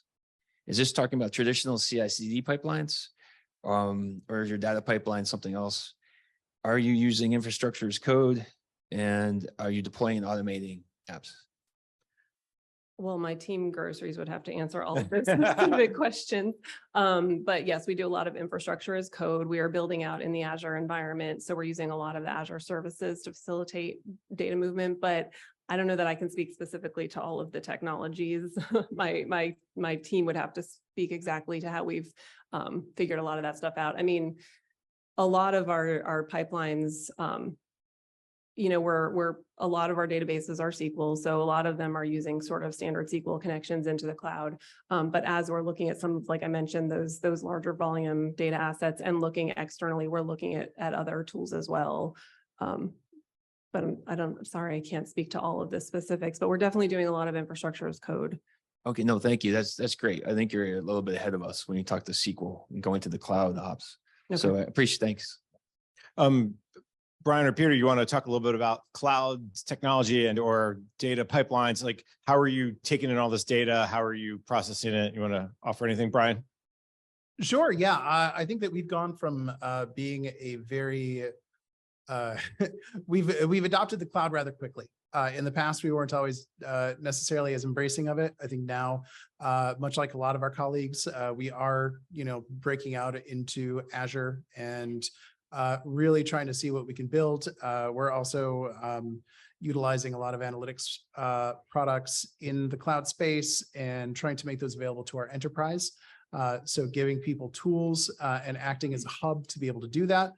In addition to data sharing as well, right? Like making our current downfall is that we don't have an exceptionally comprehensive data inventory. And so for us, that's a real challenge to be able to get people to know what data is out there, how accessible is it, and how interoperable it is, in addition to analytics products as well, which is one of the big things actually that my team is working on trying to remedy.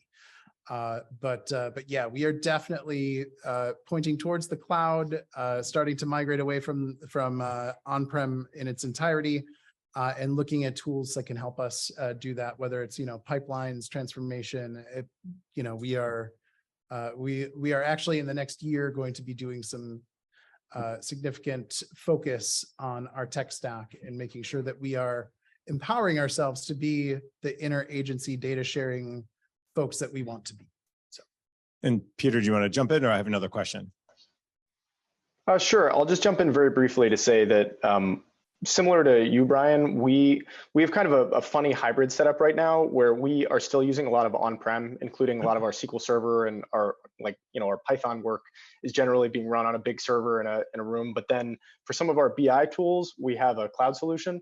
So we are then connecting that to our BI cloud, which is how our users are interacting with a lot of our data. But our actual stored data and what we're bringing in is still on-prem, but we are likely to be transitioning away from that in the future.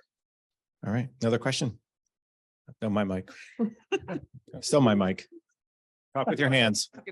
So we talk a lot about moving data into the cloud, and that's mainly so we can manage it quicker, more effectively, and make it more accessible.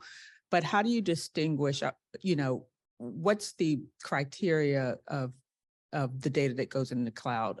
Because Peter just spoke to keeping some of it on-prem. Are you leveraging mastered data? And I've not heard a whole lot of conversation around the difference between mastered data and unmastered data.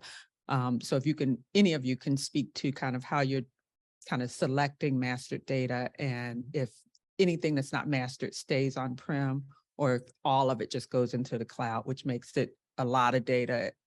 And at some point, some of it's not really relevant to the business operations. And maybe define master data, because you don't mean structured versus unstructured. You mean, okay, do you want to do that, or you want Karen to do it? Well, I guess just so we understand your definition of master data. Yeah, so when I speak to master data, it's data commonly shared for the business operations purpose, right? So if I were in the private sector, it could be net sales, gross sales, it could be color if I'm in the fashion industry. And then there's some data that no one really cares about except maybe the IT team or one or two business units. So that would be a great question. How do you distinguish that? And then are you moving just that to the cloud or are you moving everything to the cloud? Right. Well, so at FERC, so part of our data governance and stewardship process and our requirements under the Evidence Act to establish a comprehensive data inventory, we have to build out our data inventory. Open data schema has certain requirements of metadata that we have to capture. So we're starting down that path. And then, so the way that we do this at FERC, we're building out our data catalog, following the metadata standards there. And then as we go through the governance process, where we identify sort of cross-cutting data elements, that's where we flag them for master data. Although I will say we've been doing our data governance processes largely manually up until now. We're literally sort of using Word document templates and Excel spreadsheets to track this right now. But we have just issued a call order under our data support services blanket purchase agreement so that we can bring in the resources and the tools to start automating some of those workflows so we can get to the better sort of master data management. But in terms of what we're bringing into the cloud, I mean, at this point, frankly, a benefit of being at a smaller agency, and I'd previously been at HHS and at DHS, so I come from a world of a lot larger data in those worlds. Being at a smaller agency, at this point, we're generally just saying we want to bring everything into the cloud because we really want to take advantage of the compute capacity. And I mean, we do a lot of really interesting analytics in terms of monitoring the grid behavior, looking for fraudulent behavior. We're monitoring the markets. I mean, we want to make sure, no future Enron type events are happening. So that's a large volume of data and of trading behavior that we're monitoring. And being able to do a lot of that in the cloud is significantly faster. I mean, we've seen some of our on-prem workloads, it'll take 8 hours to run a particular workload. We've tested some of that in the cloud and it'll take 4 minutes. So we really want to get a lot of that into the cloud to benefit from that. I mean, we can't continue running 8-hour workloads that could fail overnight too easily if, something times out somewhere. So we want to bring that into the cloud. So, and at this point, we don't do a lot of storage assessments. And at this point, it's still cost benefit to bring that into the cloud, but we are sort of aware of the potential for reaching some threshold. And I know we're talking kind of internally about where that is in terms of where we draw the line between what we keep in memory versus put into cold storage and all that kind of stuff. So we're still kind of figuring that out. Yeah, I would say something similar with us as well. I think we actually, though, we have a standardized master reference data the program that we've been running for quite a few years. It's actually one of the things that helped us to build out our current data program. That was one of the first things that we really had to anchor to. And we went from an on-prem solution back in 2020 into the cloud, and so. Making it easier and more accessible for people to connect to, because at the State Department, obviously there could be an issue if you're not using the same acronyms in all of your data for different countries, different cities, et cetera, et cetera. So we do have quite a healthy amount of master data that we ensure is up to date. That we work with data stewards, give them an interface to be able to actually work with. It's certainly something that as we continue down our data journey and as we become more mature as an organization, we are trying to define additional data sets of what are and are not master data. I don't think we have a great answer for that right now, other than we're still kind of being like, oh, that would make a great master data reference set. And then that probably, like we've had some people that are like, we want that to be MRD too. And it's like, well, I don't know if that's quite, but yeah, we're actually actively looking to try to codify it, but we also understand that we still have a ways to go to really to have the true comprehension of like what should be and should not be master reference data. And I think too, when you talk about, cloud versus on-prem, I love to give the answer, it depends, right? Like I know with my organization, there are so many different things and functions and tech stacks and everything that we work with that, we can't be the boss of every stovepipe, right? Nor should we be, because we are not those, we are not the people So we're working on data governance networks and building those out to be able to identify domains that make the most sense to people. To start putting like more like bureau level chief data officer type people into to be able to make decisions and be able to say like, yeah, this should be on-prem, this should be a cloud solution, and just giving them the standards that they need to be successful and giving them the interconnectivity that they need to have in order to share across the enterprise.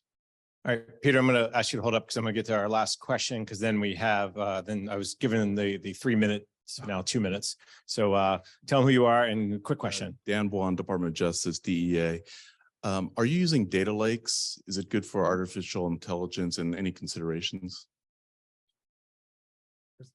I know that we are actively exploring data lakes and we are utilizing that to some extent. I don't have a lot of the technical specifications as to what we're doing in which environment, but I know that we do have an Azure data lake that we've set up that we've been doing some work in, specifically in a few topical areas, and we've seen a lot of success. So we definitely have been taking a look at that avenue. So yeah, we've been a bit involved. I don't know. Yeah, I mean, we definitely use data lake as part of our sort of data ingestion process. So a lot, particularly when data is coming from our on-prem environment, it usually comes through our data lake before we process it into our sort of hub and spoke model. And do you apply AI over top of it or not yet, or Not sort yet. of, or? We definitely do a lot of data modeling and some amount of transformation. If you want to call that AI, it might be a little stretch. Everything so- is called AI. Right. Peter, you want to jump in on the data lake concept and or AI? How are you guys starting to use that at all? Sure. I would say that we are exploring that as you know, will benefit us if we are able to migrate fully to the cloud. To the previous question, there's nothing that we have right now on-prem that we would not want to migrate. And also we've explored the data lake concept as well, especially as some of the uses for some of the unstructured data that we bring in, because a lot of our effort right now with unstructured is thinking about the best, most efficient way to put it into our more traditional, you know, SQL warehouse sort of framework for our on-prem data. So going towards a data lake model would be beneficial for us. As far as AI, we're in a similar boat to what Kirsten was talking about. We do quite a bit of modeling. You know, if you're talking about, we have you know, logistic regressions that, you know, feed and iterate a bit over time. We do that sort of thing, but we do not have what I would consider to be a true AI setup over our data. Although I hope we get there. All right, my clock tells me 2 seconds, 1 second left, but I'm going to go over because I have the mic. So 30 seconds or less for the panelists. We're going to ask you, Kirsten said, last year I talked about this year I'm talking about that. What are we talking about next year? What is kind of that long-term goal / priority / where do you hope to be? I'll give you 12 to 18 months. Do you want me to start with Peter, since Kirsten, we start with you first, or? Sure. Peter, I'm going to put you on the spot. Where do you want to be in 12 to 18 months? Sure, great question. I think from a governance and data management standpoint, further along on some of the areas we were talking about today, like cloud migration, thinking about how to better take advantage of AI, and hopefully what I would love is, based on some of our testing that we're doing with our infrastructure work that I was talking about earlier today, we have some decent training data to start feeding in and develop some leads via AI and whatnot down the road. That would be a huge success and something we would, hopefully others in the community are doing similar things that we could borrow from some of their models as well. So that is where I would love to be in 12 to 18 months. This may be hard to answer. If you were 10% in the cloud today, would you want to be 30% next year, 80%? I don't even know if you can answer that question. That may be a tough one since you're not the CIO type, but. Yeah, I would say that's unfortunately not my call. It totally depends on funding and what we're able to do. I'd love to say 100%, but, there you go. but it all depends. All right, Brian, same thing, 12 to 18 months? Yeah, absolutely. In 12 to 18 months, I think that we want to have an active data governance operating model that really captures the business domains that the State Department is in, ensuring that we have a fabric of folks that are able to, you know, go along with standards set by a central body, but at the same time still have enough autonomy to be able to respond accordingly to certain business decisions and let them feel invested in the process. I think also, you know, obviously, I'm really hoping that we have a lot of our data inventoried by then, and that we'll be upgrading to potentially have a one-stop shop for a data inventory framework in potential of upgrading our federal standards. So I know that that's something that's on the horizon as well. And yeah, it's and world peace. And There we world go. peace. Yeah. Kirsten, you get the last word. Yeah, sure. I mean, I think, right, getting a more maturing our enterprise data inventory and also getting out of those Word documents. I mean, it was the best we could do just to start the governance process and getting our stewards used to this, but then implementing our data governance tools so we can actually start automating workflows around governance, getting more of our data science tools into our kitchen. You know, we've had our business intelligence tool in our full operating capability for a little bit now, but we want to get more of the data science tools like Databricks, like RStudio, SAS Via, and ArcGIS are kind of the big four that we're looking at next. So getting those into a full operating capability state so that we can start migrating a lot of those workloads into the cloud so we can get out of our on-prem environment is where we're headed now. Whether we can get all that done in 12 to 18 months, I don't know, but we also then need to make sure that we're getting the grocery store stocked with all that data so we can actually do the workload in the cloud. So that's where we're headed. All right. If you're back here next year at this time, we'll check in with these folks and see what they say. But first of all, let's give them a round of applause. You did a great job. Thank you very much. You all were a great audience. And I think we're going next door for the last speaker of the day. So thank you all very much.